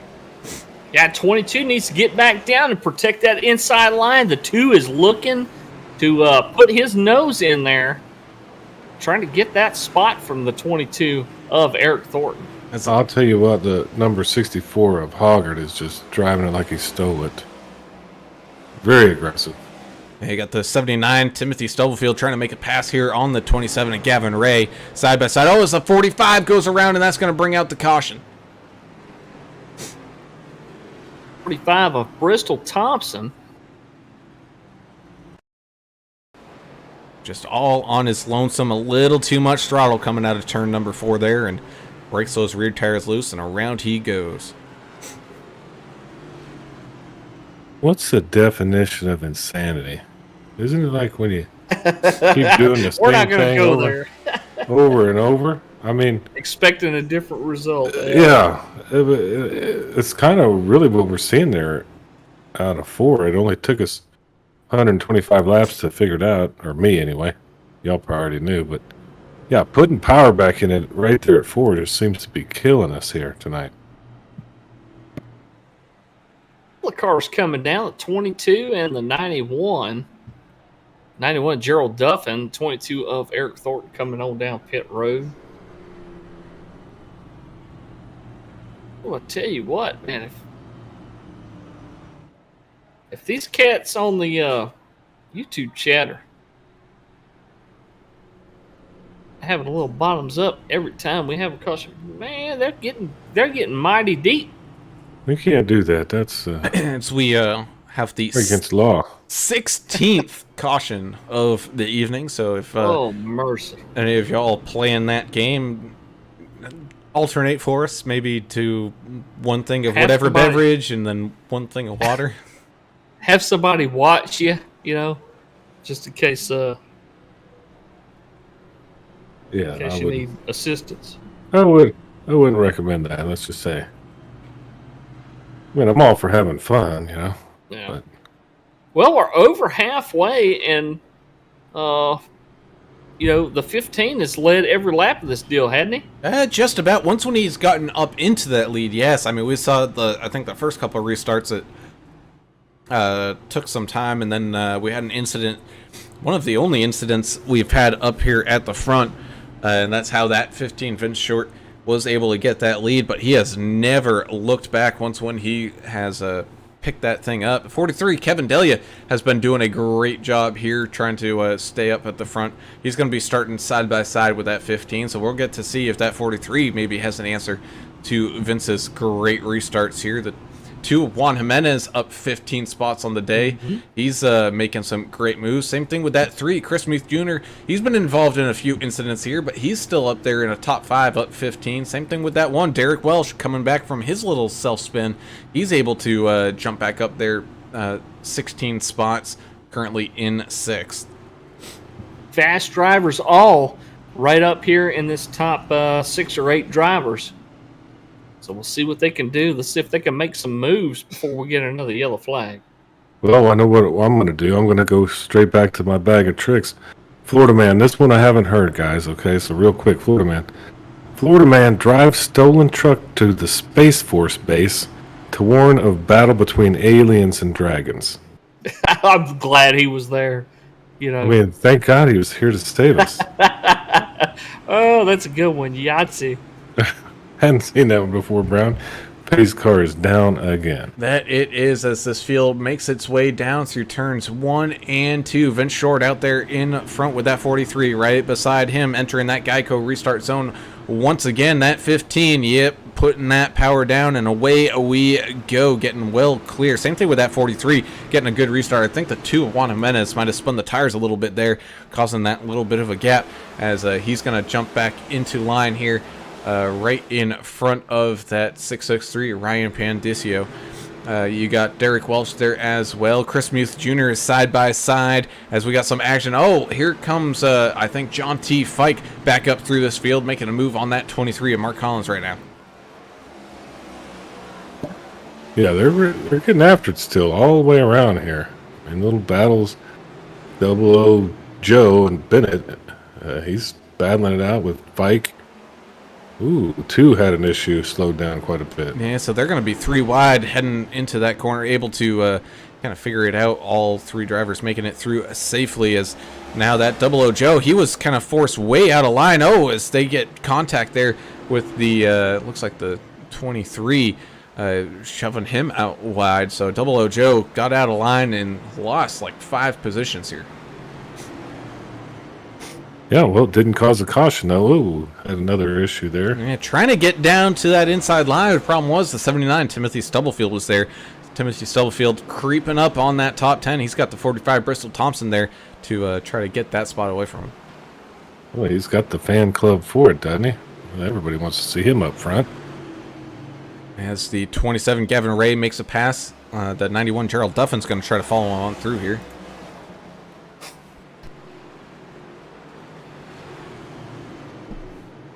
79 looked like he stepped out a little bit on it. Went wide, now he's going to have some more guys racing him. Stubblefield and the Klein Tools Ford Mustang. Yeah, Eric. Oh, we got one around. 27 of Gavin Ray goes whipping on around, bringing out that yellow flag. Yeah, I think it looked like a self-induced deal again. Let me check it out again. Davidson Builders replay. Yeah. Well, they're getting some sponsor work tonight, aren't they? Yep. They did the same thing coming out of turn 2 that we're seeing in 4, right, Brown? Wouldn't you say? Yeah, that is it. Man, it's all about getting that power down, and sometimes it'll fool you thinking that, yeah, no, it's gonna stick. It's gonna stick. Well, then you actually get onto that straightest part of the, straightaways here, and wouldn't you think everything was A-okay? No, it is not, and it just will loop right back on around. Yeah, so it's pretty much identical 2 and 4 where the issues are. So that'll put us back at 40 miles an hour behind this red, white, and blue iRacing pace car. Yeah, you sound like Bob Uecker right there. I like that. I didn't say nobody was watching. Nobody's watching anyway. No, I didn't say that. Because we do have lots of people out there watching. Yeah, they're still with us. They're rooting on their favorite driver. They're here for the fun. A lot better than an Indians game. Yes, it is. Well, they're not even. They can't even let them be called the Indians anymore. Oh, they're not the Indians anymore. Hell no, you can't say that word. Well, they're the Guardians. When referring to the movie, you can still call them the Indians. Oh, well, I mean, the government technically has a division called the Bureau of Indian Affairs, so I don't understand what all this hubbub's about, but I digress. I don't want to get into my commentary on other things. We're talking about racing right here. Well, the 15 continues to lead, not giving up that spot. We've got a couple other drivers coming down, though. The 23 came in of Mark Collins. Chris Muth Jr. is coming out of the pits to rejoin the pacing field. Well, I just thought of something. Yeah, I'm go ahead. sorry. Well, just thinking of the Indians. I was going to say, several of these guys have stopped every time. I think Collins has, he has 6 times he's come into pit. Go ahead. What you got? No, I was just saying, speaking of the Indians, like, okay, Cleveland's doesn't, now they're the Guardians, but what are they guarding? I mean, what's happening over there? Has anybody been to Cleveland? It just doesn't seem like, I don't know. I'll just get confused by the whole situation. Yes, some team like the Houston Texans. Okay, I don't like that either. They It's should have terrible went back name. to the Oilers, man. Yes, it was stupid. It was It ignorant, makes sense. and there's a lot behind that. I actually know a lot of that. Yeah, I don't like the name either. Could have been way cooler as the Oilers again. Could have done like the Browns and went back to the old school name. I think they would have been better. Looks like they're side by side. Lights are out on the pace car, and here he comes down. That indeed. So side by side here once again, going on to lap 141 here for that 15 and the 43 side by side, entering that Geico restart zone. That 15 gets that jump that we've seen all race long. That 663 Ryan Pandicio moves his way on up. He's going to be in a battle here with that 43 up at the front. Oh, car up into the wall. That one, Derek Welsh snags that wall just a little bit. He's able to hang on to it, though, and tuck back into line here behind that 64, Joe Hoggard. As behind him, the 2 and the 09, John T. Fike and Juan Jimenez go beating and banging down the front straightaway here as the 43 gets up into that 663. 663 drifting up to that outside wall just a little bit, cutting off that 43's line just a little bit as the 64 moves on up through the inside of that 663. Into the wall goes Ryan as they're still side by side. Oh no, as the 09 goes on around. The 2 got into him, and guess what? The 09 is disqualified. He reached his incident limit with that bump. Does he just get taken off the track immediately? Is that how that works? He disappears. Yep. The 09 disappeared because he got disqualified for reaching the incident limit. Wow. But we're staying green. That we are, as we got battles here under green flag racing. Paul Ferdiani trying to hold off that 3 of Chris Muth Jr. just not able to do it there on that outside line. Oh man, just talk about getting up into those marbles. Oh, as Richard Hurst goes on around. 76 machine did get into that inside wall, but he's able to get it refired back into forward, and he's going. What happened? I got confused. Let's take a look, see what happens with that 76 machine. Oh, maybe just a little too much throttle there mid-corner. And yeah, he was lucky enough to get down to the point where that curbing's starting to end. So I think it flattens out there a little bit. So he was able to get that thing all back up and running here. But that brings us to caution number 18 on the evening. And John T. Fike has disappeared. Got some guys leaving too. Gone. Oh, it looks like Derek Welch says, "How dare you say Indians?" Well, let's just bring it up a point of conversation.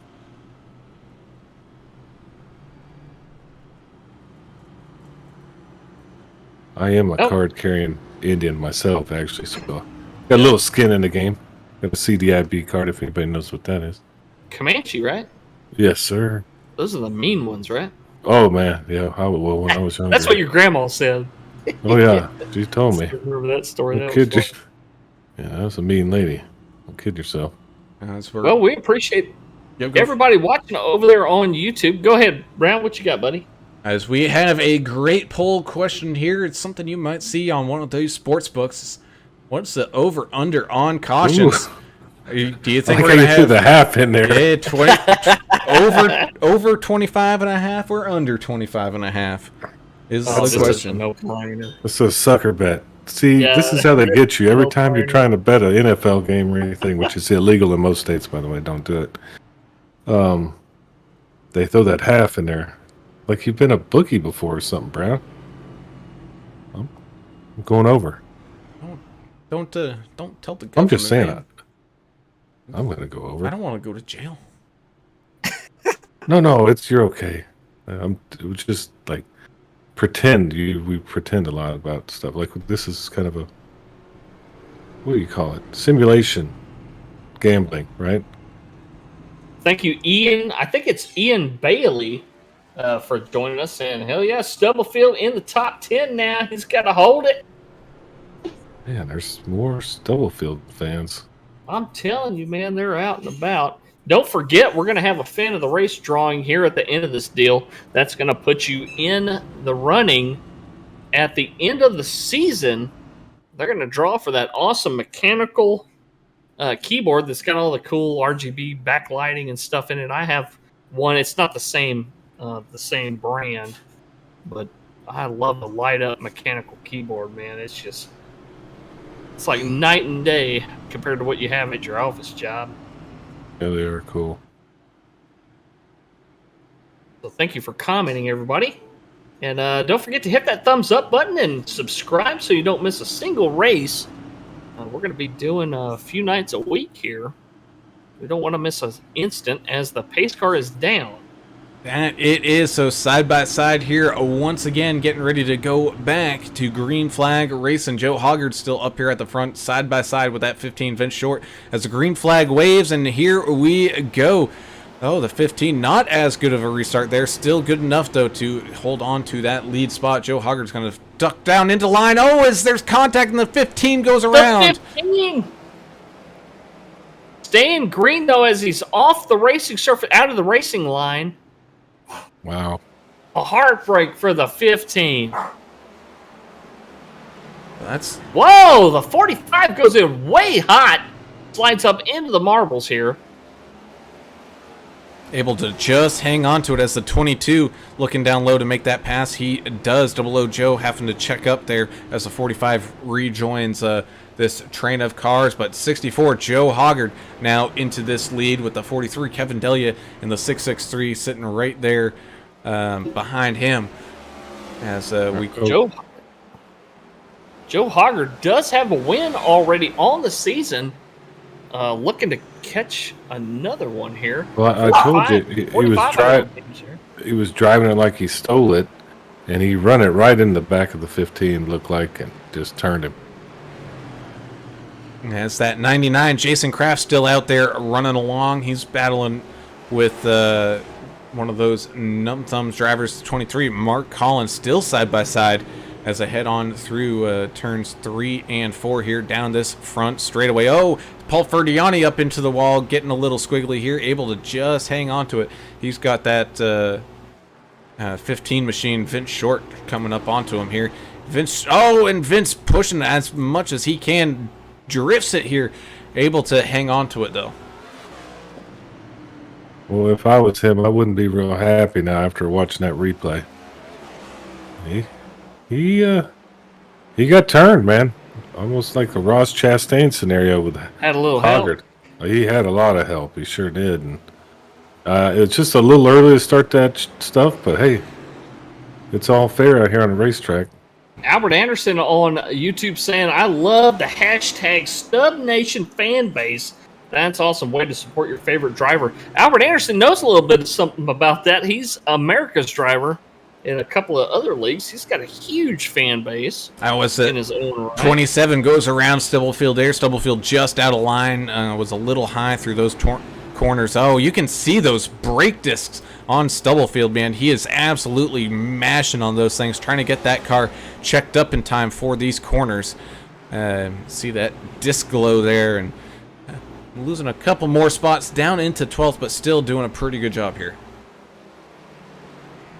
Yeah, a lot of racing stuff up front. They're about to hit some lap cars, Yahtzee. And Joe Hoggard out in front. Kevin Delia, though, right there on that bumper as we got Ryan Pandicio and the 91 Gerald Duffin there as well. Eric Thornton trying to get some moves done here on that 2 of Juan Jimenez. Not quite able to get that done. Juan up into 5th. Both drivers up 13 spots on the day as they also have double O. Joe Bennett trying to creep back up on him here. Kevin in that 43, he wants to get a win this season. The guy in front of him and the guy behind him already have wins. It's like the 91. That's Gerald Duffin. He's moving up. Oh, the 99 of Jason Kraft is around on the inside wall there. And that is going to bring out the caution as people scatter all around trying to get around that parked car here. Yeah, got a little crowded there. He got back up into the racing area there, so hence the caution. Oh, no! You know what it was? It was Richard Hurst in the 76, loses it on the outside and gets the DQ for the incident limit here, which, as he was turning, though, that got into the 99 of Jason Kraft, which I think is what gave him that extra points to put him over that mark. It don't take much. Oh, the 76 hard left. That looked like that might have been an equipment failure or something. Yeah, I think it was same scenario we've been having all night. 76 Richard Hurst done for the night in that SBRN car. I think just a little too much throttle there for that 76, and he gets turned down right in front of that 90, well, right beside him on that 99. Okay, Gerald Hollister. Thank you, buddy. I was looking for the 23. I was like, I don't think the 23 was random. Thank you for that clarification. Yeah, that incident, as soon as you hit your incident limit, it just, like snapping your fingers, it just removes you from the racetrack. So that's only the second DQ we've seen, Adam. Kind of thought that by this point in the race, we would have seen a few more. Well, I think if we have any more crashes, we may see, a couple at a time start failing. I don't know how to find that on how many incident points they have, but It doesn't show us as spectators. right. But I think we hadn't seen the last of them. Let's put it that way. As our over-under cautions poll is completed, 73% of you saying that over 25.5 mark. So put your money on in and vote with the crowd as we have a caution. I believe this is number 19 here. Oh Lord! I Good don't want to Lord. that. Oh man! Smashing all kinds of records here tonight. There's still a bunch of guys out here that'd love to see some more green flag racing and gain some positions. I'm watching this. These top 5 cars? No, 6, top 5 or 6, 8 cars maybe. We've got some contenders up there, some really fast cars. What do you Derek think? Welch says he's got 12 incident points. Go ahead, buddy. No. What you got? No, what do you think's in the mind of number 15, Vincent Short, right now? How aggressive is he going to be to try to get up there? You know he'd like to have it back. That I'm sure as the pace car comes on down, we're going to have the 64 and the 43 restart this one side by side, headed slowly through turns 3 and 4, getting ready to get those engines back up and running. They go. Green flag racing once again. That 64 getting the jump on that 43. That's going to allow the 663 Ryan Pandicio to get up underneath him. Just not able to get that run going, though, as the 2 has an interesting exit there, as the 91 is a little slow off the corner. However, he was able to build that momentum up really quickly and get to the inside of Ryan here as they're side by side here for the lead. Kevin Delia and Joe Hoggard side by side. Hoggard on that inside, 43 on the outside. Still side by side as they exit that corner. As the 43 is really making that outside line work for him. He's able to get out in front of him here, but not for long as that inside line in those corners, man, just a little bit quicker as Derek Welsh goes around. Derek. DW and the inside wall on that one Numb Thumbs gaming machine. Right on out of 4. Yeah, I'll have to go back and see what happened there.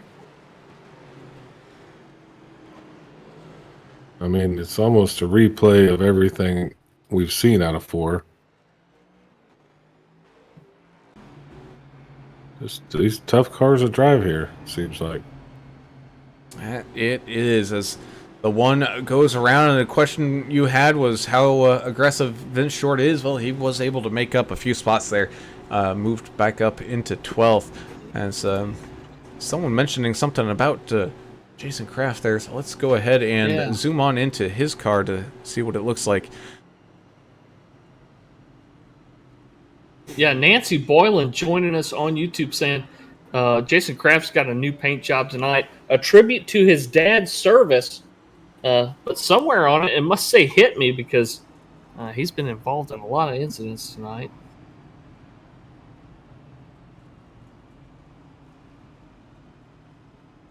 See if I can see the 99 here. Jason Kraft, one of our drivers, and getting the lucky dog spot here. So he's going to be back up onto the lead lap here in just a second as he makes his way around that pace car. But he's joining us here on the face cams. Jason Kraft's dad was an ammo troop. I worked with a lot of ammo troops. I worked in a MUN squadron for many, many years. So if you don't know what that acronym is on that little banner on the hood, IYAAYAS. If you ain't ammo, you ain't something. I'm not going to say it on here, but that's what it means. That's cool. Dad was an ammo troop. That's awesome. They were some of the funnest guys to hang out with.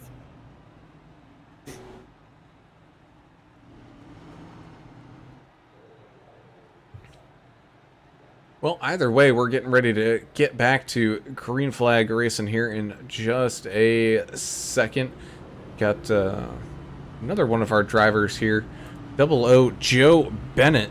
He's been joining us with the face cam here this evening. He's sitting back, relaxed, driving one-handed while under caution here, stretching out, trying to get as comfortable as he can. This is as much as it's a grueling race physically, it's going to be a very taxing one mentally. John Buckley joining us on YouTube saying he was a Orty guy in the Marine Corps. Thank you for your service there, buddy. Heck yeah. Love the Marines, man. I'll tell you what, they always took good care of us. Love America. And all the veterans out there. Thank you all. Well, how long we got, guys, till we see another caution here? I think Over we'll and have under. a miracle happen here. Over and under 4.5 laps. We'll go with Brown's 4.5. Hey, almost there as the pace car comes on down into pit lane here. Only about 50 laps remain here at Martinsville. Kevin Delia out in front, gets a good restart. Joe Hoggard jumps back down into line here. Ryan Pendicio gonna try to stay out there on that outside line, get a run on this 91 of Gerald Duffin as they go side by side down that back straightaway. Still side by side as they enter turns 3 and 4. They have the 2 of Juan Jimenez sitting right there behind them.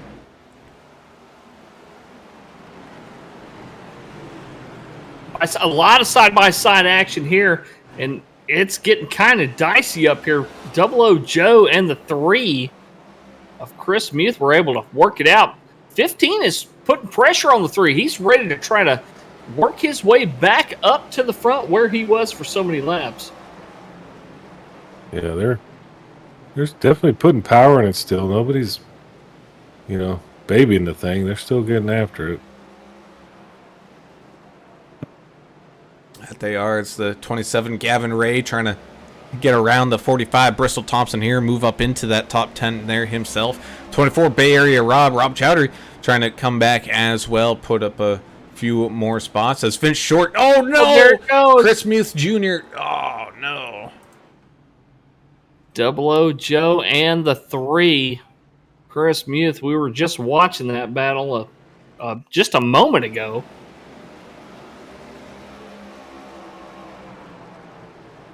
Looks like Oh, the Double O loses it, and the 3 couldn't go down low because he had a driver right underneath him there, and ends up just getting absolutely tagged up in that. It looks like Mark Collins also had an issue there at some point. Let's see what happened with Mark. It does get crowded. We had mentioned that many times. Oh, Mark just doing a good job trying to check up from that.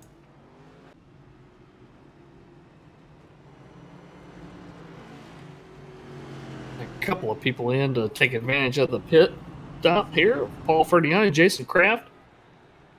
Double O Joe, I'm sure he had to, I don't know if he had to tow in or he was able to make it around. Yep, he's in his pit box. Yeah, well, he took the under on that one. You win. Yeah, I think, and Mark Collins there just was, Brown, you mentioned it. He was just trying to check up and just tapped a guy in front of him. No huge issue for him, I don't think. But he's coming down the pits regardless. So fuel mileage not as big of an issue tonight as we've seen the caution count just, man, it's like watching a pinball machine score just fly up with all the cautions we've had tonight. So fuel usage not really a factor as much as we thought it might be tonight. No, not at all. It is and it isn't. It's all on when are you going to take that risk to go to the back of this field to make sure that you are good on that fuel. It's we've seen it, a couple times here where eventually these things kind of even themselves out and we get some green flag runs and then people realize I don't actually have enough fuel at the end because the fuel that they've been watching has all been about you're here under pace and they haven't been able to actually get good data for what a fuel run will cost here. Yeah, and Gerald Hollister is actually Jason Kraft's spotter right now. He says that Jason and I are very confident after this pit stop. They're confident not just in their fuel, but in their tire wear as well. So watch Jason Kraft. Maybe try to make some moves here. Well, Benson Short is up to 7th again, so see if he can work his way up to the front. I think we hadn't seen the last of him for sure. Buckley says even the pace car probably has incident points. Knowing that it's iRacing, I wouldn't doubt it. Seen some wacky things pace cars do here at other tracks, like warping through pit walls and all that stuff, as the pace car is into pit road safely here as we get back to green flag racing with that 43 Kevin Delia out in front. Great restart there for him as Joe Hogger's got that 91. Gerald Duffin down inside him here. Side by side they go through turns 1 and 2 and now into turns 3 and 4. That 64 trying to, oh no, the 64 goes on around on that outside line. Oh, and that's going to cause mayhem.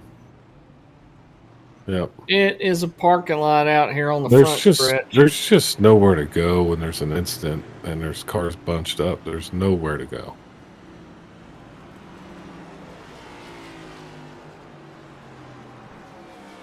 So let's go ahead and take a look back. All started here with that 64, but then up in front of them there, I think that was Bay Area Rob Chowdhury. Nope, wasn't Bay Area Rob. It was someone else. Oh, might have been Trying to look, John T. No, not Fike. Trying to see who it was. Jason Kraft got DQ'd right there for incident points. 99 done for the night. Sweet. I'm gonna figure it out myself, Brown. I'm trying. 22, Thompson and 45. That's Eric Thornton, who was I was thinking of in that green car. It's, that incident happened around him there, happened right in front of him. He ends up losing it, gets involved in that 45. Got a few people. Oh, man. What's this? Oh, man. Ooh. But one. All right. What number are we at, Brown? 22. We're almost there.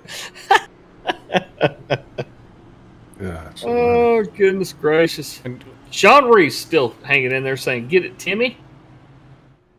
Stubblefield Nation is still out there pulling for that 79 car.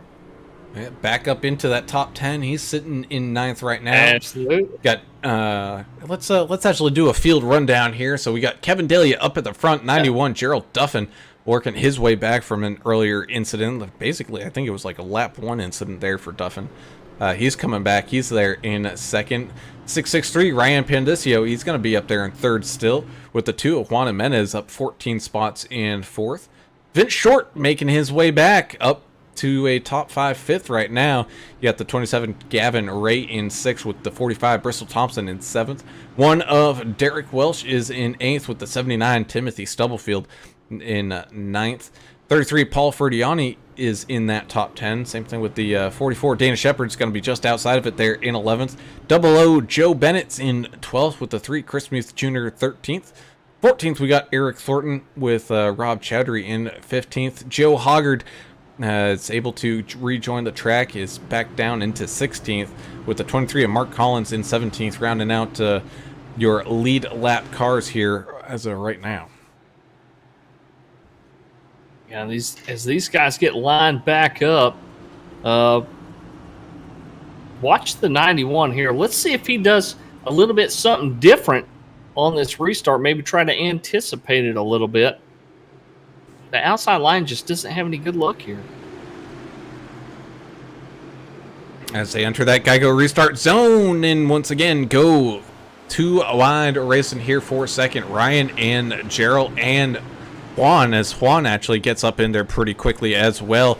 He's looking now, making some moves. He gets up inside of that 6632 to try to take away this 2nd spot away from him. This fighting's going to allow that 43 Kevin Delia to get some space out in front as he's got a wide open track. That 663 of Orion is able to hang on and keep that 2nd spot as Juan and Gerald continue to battle. As a 15 gets into the back of the 91 a little bit there, able to keep it all under together here, but the 27 checked up big time.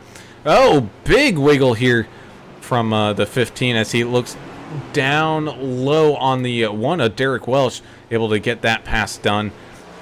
Still beating and banging here going on as now here comes that 15 trying to get around the outside of the 2. I don't think he's going to quite get it. Maybe try to get a run. Oh, as the 2 gets his tire loose.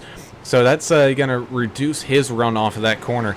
But the 15 is still kind of stuck behind him here.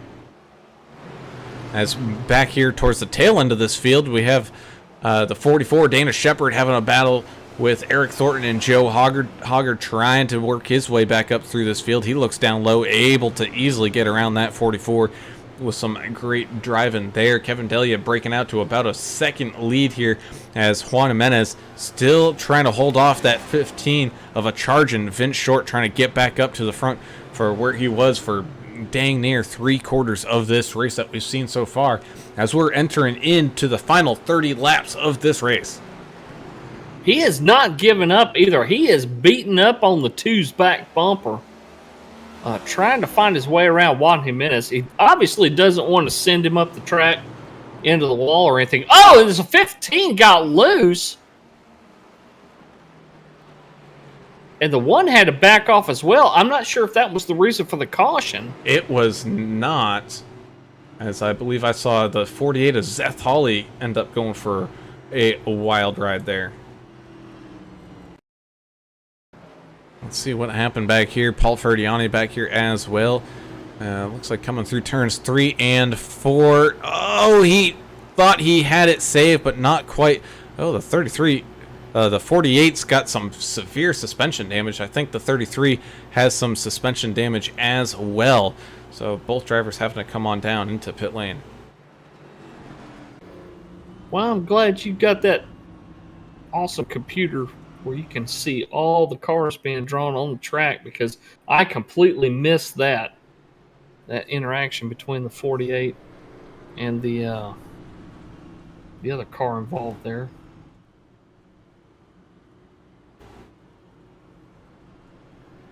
Yeah, you're right, Albert. This fan base does rock, man. These guys, Braden and John, Jessica, Lauren, I'm sorry, Jessica, Rusty, Rebecca, Tyler. Thank all of y'all so much for joining us over there on YouTube tonight. If you like what you see, give us a thumbs up and a subscribe. That way you don't miss any of the action, not just from this league, but we do a couple others and talk about some huge fan bases. And most of them do like fan of the race type stuff, which we're doing tonight. So keep those comments coming. And we're going to pick somebody tonight at the end of this race. It'll enter you into a drawing that'll be done at the end of the season for that awesome keyboard, that light up mechanical RGB keyboard. Yes, indeed. But of course, all of that is only possible by some great sponsors, like today's race sponsor, Gulf Coast Sand, premier producer and supplier for sand, gravel, frac sand, and abrasives. They ship nationwide through their fleet of rail cars and serve New Orleans, North Shore, Mississippi, Alabama, and Florida. So be sure, if you're maybe need to fill in some stuff, or who knows, making your own private beach next to a pool or something, go ahead and contact them to get yourself some good quality products. Like I said earlier, I got a golf course up here that I play at all the time, and man, there's more rocks than sand in that bunker, in those bunkers, and I wish they had some real sand, so maybe they can get in contact with Gulf Coast Sand over there and get themselves some good quality products. That's a huge industry, man. We've got sand trucks all over the place going up and down I-20 through my neighborhood. Well, you need it for everything. You need it for damn near everything. So definitely check them out if you're in the business for some sand. As we get back ready to go, green flag racing here. Kevin Delia out in front, getting that restart we've seen these leaders get. Ryan Pandisio is going to have a pretty good restart there himself. He's going to tuck down in the line right in front of that 91 Gerald Duffin. He's going to be side by side.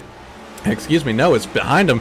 The 2 and the 15, as the 15 sneaks on down underneath that 2. Oh, but it ends up going out high as the 27 goes out high. The 91 goes around,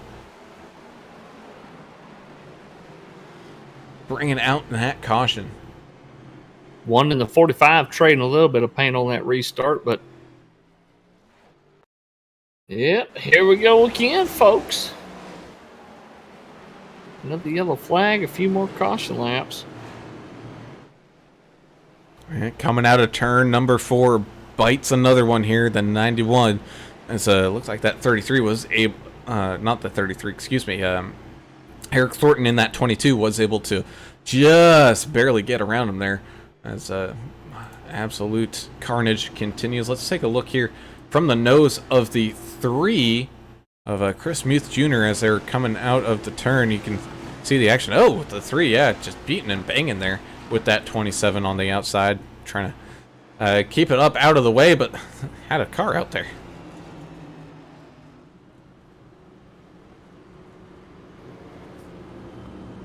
Adam Strom saying, this is unreal. You're right, because this is iRacing, the premier sim here for your sim racing action. Thankfully, for a pretty decent base cost, for your membership and some track fees and whatnot, you can go out there and race and wreck your car like these guys have been doing pretty much all night long, and you don't have to worry about fixing it up later as the service does it for you. And it adds to some great competition, and they've got just about everything covered. They've got trophy trucks, they've got rally cars, they've got NASCAR, they've got IndyCar, they've got Formula One, they've got endurance stuff. So, and they've got dirt track racing as well. So, if you're into racing games or anything like that, be sure to give iRacing a quick little check out there. Yeah, I mean, they do it best, and it's very expensive to race in the real world. So this is a great outlet for people that can't afford it or hadn't got born into it. But it's also, if you do race in the real world, a lot of guys are out here kind of practicing, So real cool guys service. that race in real life, and they also race on here. I mean, that just keeps your skills, honed and whatnot. But it's just fun for those guys. I mean, if you race in real life, racing is pretty much your life, Yeah, and your wallet. Yeah, they do it every waking hour they can, if they really do love it. Yes, indeed, as that pace car comes off down into pit lane here once again, as they get stacked up side by side. That 43, man, that second the bumper crossed that line into that Geico restart zone, he was able to get under power there and take that lead. Ram Pendicio is going to follow him there. Two of Juan Jimenez is got some room in there, as well as the 15 and the 1 go battling side by side. The 15 trying to tuck it back down into the inside here to get back onto the main racing line, which he does as we go racing here with 18 laps to go. As the 2 and the 1 make contact, and that's going to cause a big one. The 45 hard into that inside wall. That was a hard hit right there. It looks like only 3 cars were collected, though. Oh, that's good news, though, that it's only 3. That could have been a lot worse. A lot of guys making some great moves to get around on the outside there.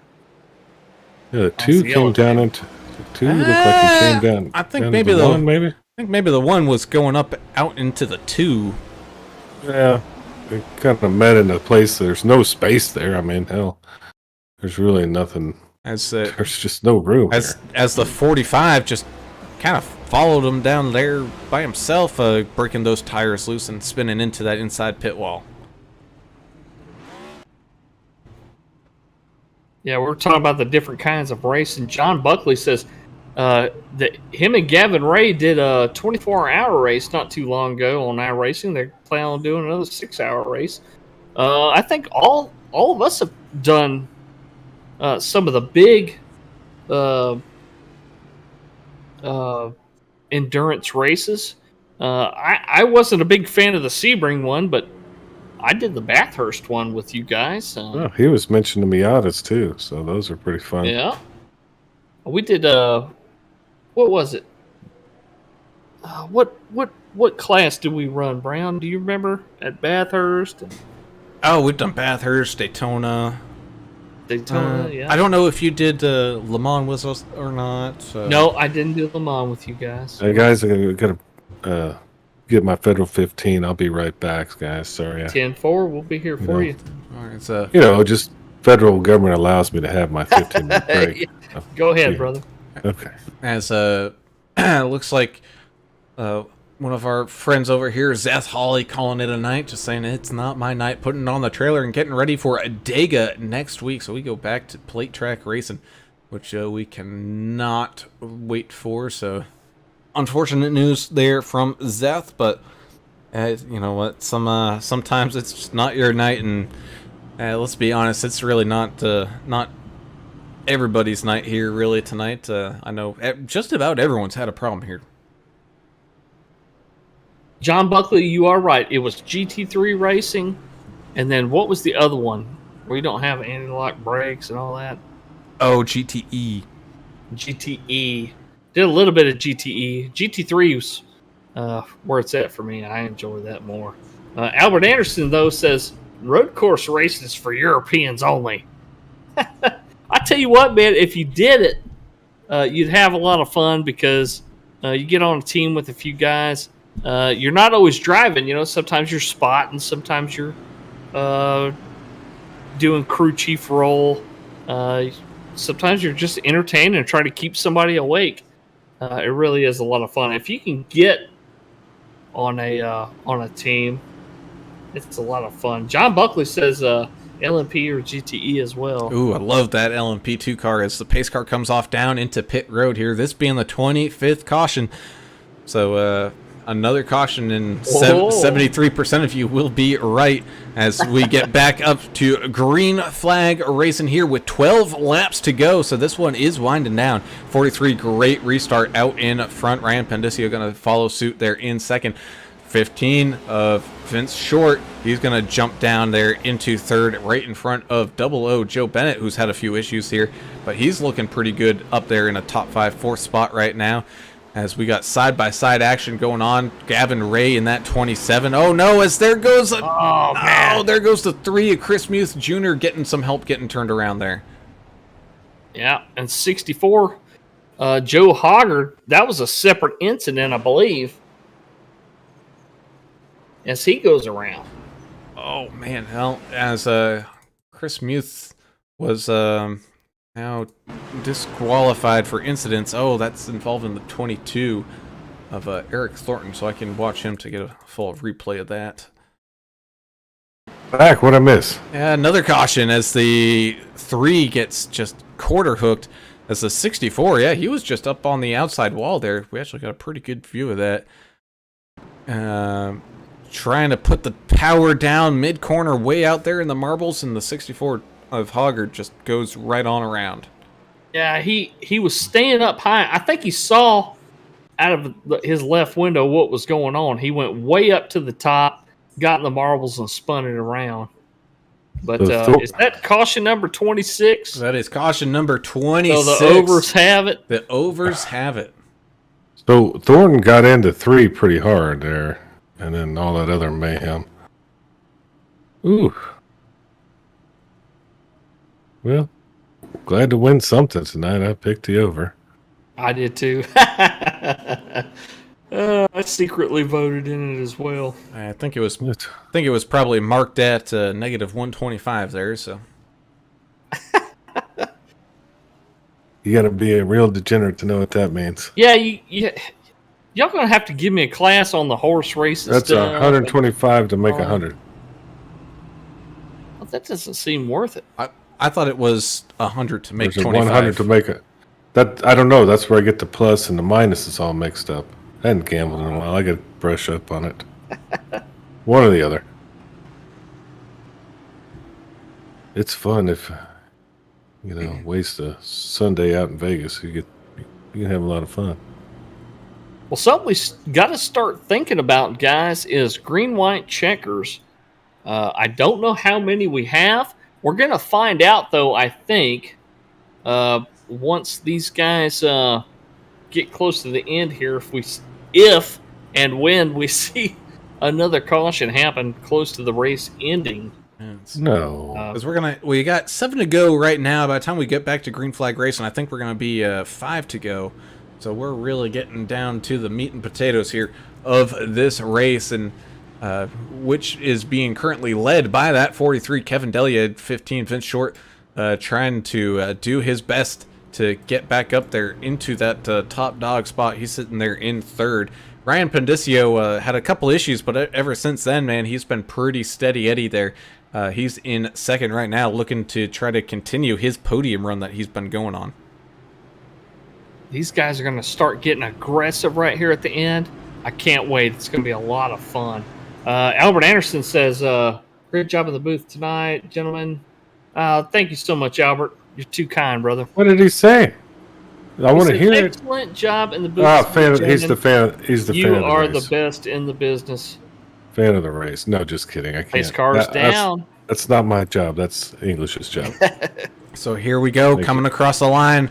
with 5 laps left to go. We go back to green flag racing up at the front. The 43 gets a great restart here. Ryan Pendicio, not the best of one. He's going to have to chop the nose there of the 15. The 15 still able to get the nose in there to try to take that second spot away. Beating and banging, door to door, bumper to bumper racing we got going on here for a second. We got the same thing going on behind them there with Gerald Duffin in the 27, Gavin Ray, the 15, able to take that spot away. As here comes that 79, Timothy Stubblefield sitting there right now. He's in 5th. He's side by side with 00 Joe Bennett. As we now have 4 laps to go, the 27 gets a little loose there with the 2 of Juan Jimenez on his inside. The 00 does finally get a good little run there on that 79 of Stubblefield. He's now trying to hold off that charging 91 machine of Gerald Duffin. Kevin Delia's got a pretty good lead over Vince Short right now, as Paul Ferdiani is side by side with the 44 Dana Shepard right now. This is back here battling for some top 15 spots. Gerald Duffin still trying to get around that 79. Still having a tough time of it. Oh, the 91 getting a little loose there as well. Vince Short, man, he's got that 663 right there on his back bumper as Kevin Delia makes his way through turns 3 and 4 right now. Once when he takes that white flag, though, we won't have any more yellows, which he does. Oh, caution's out. Caution comes out just as they crossed the line. So Juan Jimenez having an issue there. He has a ton of damage. He had to tow. Man alive, it looked like he was going to be one of those cars that was going to be a contender here. Oh, no, the 79 and the 91, I think, are what causes that. Yeah. It was the 91, did he not hit the curb almost? And, yep, kind of hit the 79, and then the 2 got involved. Oh, and yeah. The 64. I think the 79 putting a little squeeze work there on the inside car of the 91, Gerald Duffin. And Gerald just clipping that apron. Oh, the 2 just nowhere to go. Hoggard as well, trying to make his way through on that bottom side. But 79 of Timothy Stubblefield gets all turned around as well. Bristol Thompson, 45 machine, DQ'd for incident points. Well, we've got 3 green-white checkers tonight available to us. So if we don't make it to if the leader does not take the white flag before we get a caution, we'll continue to do this 3 times. Of course, 3. Of course, on the 3rd time, it'll be as soon as the yellow comes out, they'll freeze the field. Let's hope this is the finishing order. Let's hope this is the only time. I guarantee you next week we're going to have a little bit more fun. It's going to be a different style of track. I don't know if y'all know or we talked about it, but I believe we're at Dega next week. Do you love short track racing? I'd like it if we had a few more green flag laps, of course. Well, this is a tough one. It's so tight here, you know? Yeah, it's just very tight. Tough short track. It's tight, not a lot of banking, which is probably one of the biggest cause to a lot of the spin outs we've seen here. But yeah, so we're gonna see our first attempt at a green-white checker here coming up. Bonus race in action for all you fans sticking around with us here this evening.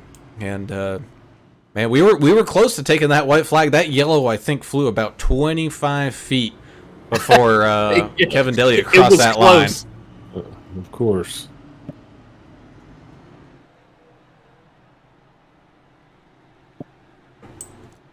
Well, we've got about 30 folks watching on YouTube. We've got 14 thumbs up. If y'all haven't given us a thumbs up yet, and y'all like what y'all are watching, give us a thumbs up on the YouTube video. Subscribe if you can. Don't miss any of the race in action for the rest of this season and for the other days that we do broadcasting. We sure appreciate all of our fans out there. Thank y'all so much for joining us. We're going to announce the fan of the race here in just a few minutes, and the pace car is down. That it is. So attempt number 1 gets ready here with that 43 of Kevin Delia out in front. Great restart there. Side by side is Ryan Pendicio in the 15 of Vincent Short getting the short stick on that one, being on that outside. He's going to have to battle here with the 91, Gerald Duffin, excuse me, as they battle beaten and bang down through turns 3 and 4. Kevin Delia comes across the line for that white flag, so here we go. No more cautions here tonight. This is gonna be it. Trying to hold off that 663 is Kevin Delia. He's gonna be able to have a pretty good run here through turns 3 and 4, still keeping it together here. And they're going to come down and across the line. Picking up the win is Kevin Delia, as we're going to have absolute mayhem before the line.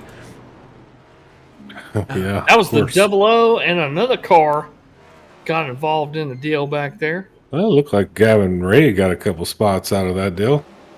So we take a quick look at the craziness that happened afterwards. The 64 and the 00. The 00 just trying to get the power down while all over that back bumper. 64 was able to cross the line. 00 had to put it in reverse, and he actually had some suspension damage. He wasn't able to really steer that car, but able to finally get that thing back around. But at the end of it, Kevin Delia picks up the win here at Martinsville. Speechless. And thank you so much to John Buckley. John Buckley, you are the fan of the race. We should really appreciate you. You're going to be entered into a drawing for that cool keyboard at the end of the season. Thank you so much to not just you, but everybody that commented and asked questions and just had fun with us tonight. We sure appreciate each and every one of you.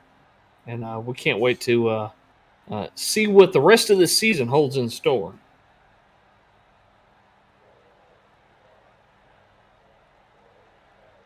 As we wait for people to join us here in the podium, and we do have one person, and we talked to him earlier, and that's going to be the 15 of Vince Short, coming up just a little short. Had an unfortunate incident there taking you out of the lead, but you did a heck of a job fighting your way back up through this field to finish here in third there. Just talk about these restarts real quick, Vince, as it really seemed like you had to be out in front, otherwise you were really just battling just to get or stay in that spot that you had. I've always been pretty good at restarts. A couple of my other leagues are always giving me crap about it. I don't know if it's just a natural one of those things. I get a feel for the cars around me and know when to go. No hard feelings with Joe Hoggard. That's a racing incident. It happens. I mean, you're on a short track, so there's going to be some bumping and stuff, and there mistiming checkups and stuff like that. So I wasn't upset about it. It is what it is. I was just glad we was able to finish the green, white, checkered clean, and Jarrell raced me clean. Ryan raced me clean. It was fun for the parts that we ran green. Yeah, and we made a little light about how many cautions there were, but hey, man, it's a short track. This kind of stuff happens. I'm so glad that Martinsville has lights now because, as we've talked about many times, the Saturday night racing at your local track is like the grassroots of racing. And do you have like a local track that you've ever gone to or that you still go to? Something you take your kids to see or anything? Are you a fan of like local grassroots racing? My dad was a stock car mechanic for a lot of years, late model, street stocks, modifieds, finished with super lates there right before he passed away. Ryan Unzicker, he crew chiefed with for a while. We're close. My dad's home track's Fairbury, so obviously, we go there every year for the PDC. Went there this year, outstanding racing. Terre Haute Action Track's literally 20 minutes from my house, and then Indy's straight 1 hour east of me. Oh, there you go. That's some cool stuff. Hey, good job tonight. I wish you were a little more angry. You guys are so nice to each other. I'm trying to create drama sometimes, but it was a tough night. Good job working your way back up front. I appreciate it. This league is a lot of fun. it's a short track, so there was a little miffs here and there, but nothing major, and that's what I like about it is the guys usually cool off pretty fast for the most part. It's enjoyable racing, even when we screw up or end up punting somebody in a turn or something. After a couple laps, it's forgotten and you just press on. I mean, obviously we got different skill levels in here, so you got to take that into consideration. Just be patient and realize that everybody's learning. Nobody's a professional. Well, Vince, that was still some great racing we saw from you here tonight, finishing in this podium third place spot. Got any final shout-outs you got to get out there? Obviously, my main sponsor, Track Bar Media, Holler Boys Racing, Holler Boys TV, Two Blessings Thrift Store. We just received a new one. Forgive me, guys. It's acid something other. I forgot. I haven't got the decal on my car yet. We just announced them here not too long ago. Numb Thumbs Racing. I mean, I have a ball in here with Derek. Me and him are racing for the championship in ARCA right now. So I love racing against him. Some of these new guys, it's kind of nice to race in the next gens. Thank you guys for the broadcast. Outstanding broadcast. I can't wait to watch it later on. Hopefully I'll have plenty of time to do that. Yes, sir, indeed. Well, either way, again, congrats on the third place finish here, Vince, and wish you the best of luck coming up next week. One last shout out. I apologize, guys. I want to thank my wife, Nikki. She is one of my huge supporters in this, and I really love her to death and thank her for the support. Thanks, guys. Have a good night. That's a smart man right there. You got to get that most important one in there. Yeah, absolutely. He might get some flack that she wasn't the first one, but we'll have to wait and see on that. But we'll move on. Sponsors first, guys. Yeah. You got Holler Boys in there. We'll move on up this leaderboard, and once again, we get to talk to that 663 Ryan Pendicio.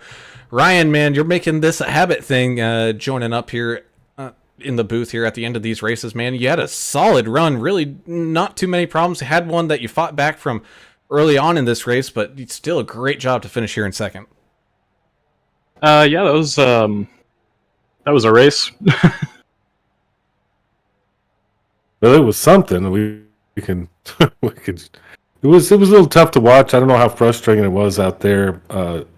Still to finish, second place. That's pretty dang good off after all the action that happened out there in the mayhem.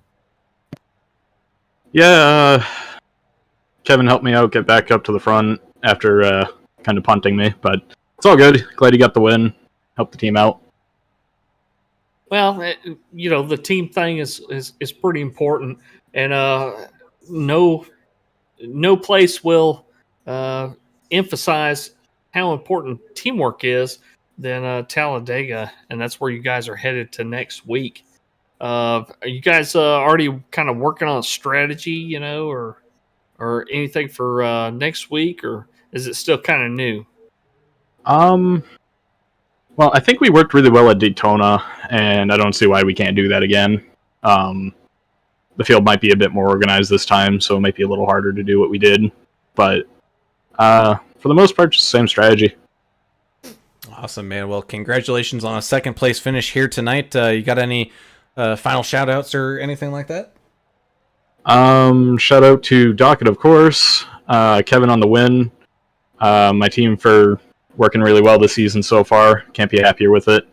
You guys for solid broadcast every week and putting up with this race. Awesome, man. Well, either way, congratulations on the podium finish here once again, and we look forward to seeing what you can do here next week. Thank you. And that I didn't have anything else to do, really. No, not much. Well, I mean, I booked it till 10 Central, so we're good, guys. So we're still good. Yeah. We're still good. As we now get to talk to our race winner here, the 43, Kevin Delia. Kevin, congratulations on picking up the win, man. It was definitely a grind for you out there, not picking up that lead spot until about 25, 30 laps to go. And man, once when you took a hold of that one, you never let it go. Yeah, thank you. It was a little spotty there at first. I didn't know if my fuel strategy was going to work. I mean, I pitted one time pretty early after I punted Ryan. I still feel bad about that. Sorry, Ryan. Even though he's a teammate. But yeah, I was towards the end there. I was kind of worried at first, and then towards the end it came clear I had about 2 gallons left. Well, he did mention the punting, but he was glad. He was glad that he had a teammate that won, and he really talked good of you. You guys are headed to Talladega next week. We asked him a little bit about if you guys really had a strategy or anything. And he says, well, we're just going to kind of try to do what we did at Daytona, because if it ain't broke, don't fix it. You guys really performed well at the first race of the season back on August 1st. So talk a little bit about that if you can. I mean, I think we're all on the same page, which I think helps. Daytona was our first race together ever, all together. And we all kind of figured out what we wanted to do, and it worked. I mean, you can't, don't go trying to fix something that isn't broke. It worked. We'll see if it happens again. I'm sure there's going to be some different strategy because everybody's kind of starting to get used to each other, but we'll see what happens. Well, I'm sure you're ready to get out of that rig and take that headset off. So congrats once again. And do you have anybody you want to thank before we let you go? I want to thank DEP Graphics. Made this awesome paint tonight. And being, team owner, I guess you would say, getting us all together. I thank my teammates. I want to thank you guys for putting on an awesome broadcast. I want to thank Derek for putting this whole league on. It's been a blast so far. Awesome. Well, thanks for your time here, Kevin. Congratulations. Go enjoy this victory by having some suds. I know quite a few people in the chat were enjoying some suds or something while going through here. And but either way, man, congratulations. Big time win here for that 43 machine. Thanks, guys. As we are joined in the booth by tonight's or this league's great kind of owner / operator. It's that one, Derek Welsh. Derek, I know rough night for you out there. It's a rough night for everybody, I think, but still had a pretty good good time out there. Oh, I didn't want to be interviewed. I just wanted to talk to you after the race. But anyways, yeah, it was a rough night for me. Rough night. I started off trying to get home from work, got a flat tire, rushing to get the tire fixed so I can go to work in the morning. Try to run back in the house to qualifying, spun out, said screw it, went back outside, threw the tire back on the truck, and came back in there. 16 seconds left till started the race, and I was lucky to get on the race, but no practice, and it showed for me on the racetrack. But anyway, yeah, that's my night. Yeah, well, and it sounds like it's just about everybody's night here. Let's go ahead and start to wind things down a little bit here from Martinsville, and let's go ahead and tell all these fans where their favorite drivers finished up here tonight in the final results tally. We got Kevin Delia picking up that win for that 43 machine with the 663. Ryan Pendicio finishing in second.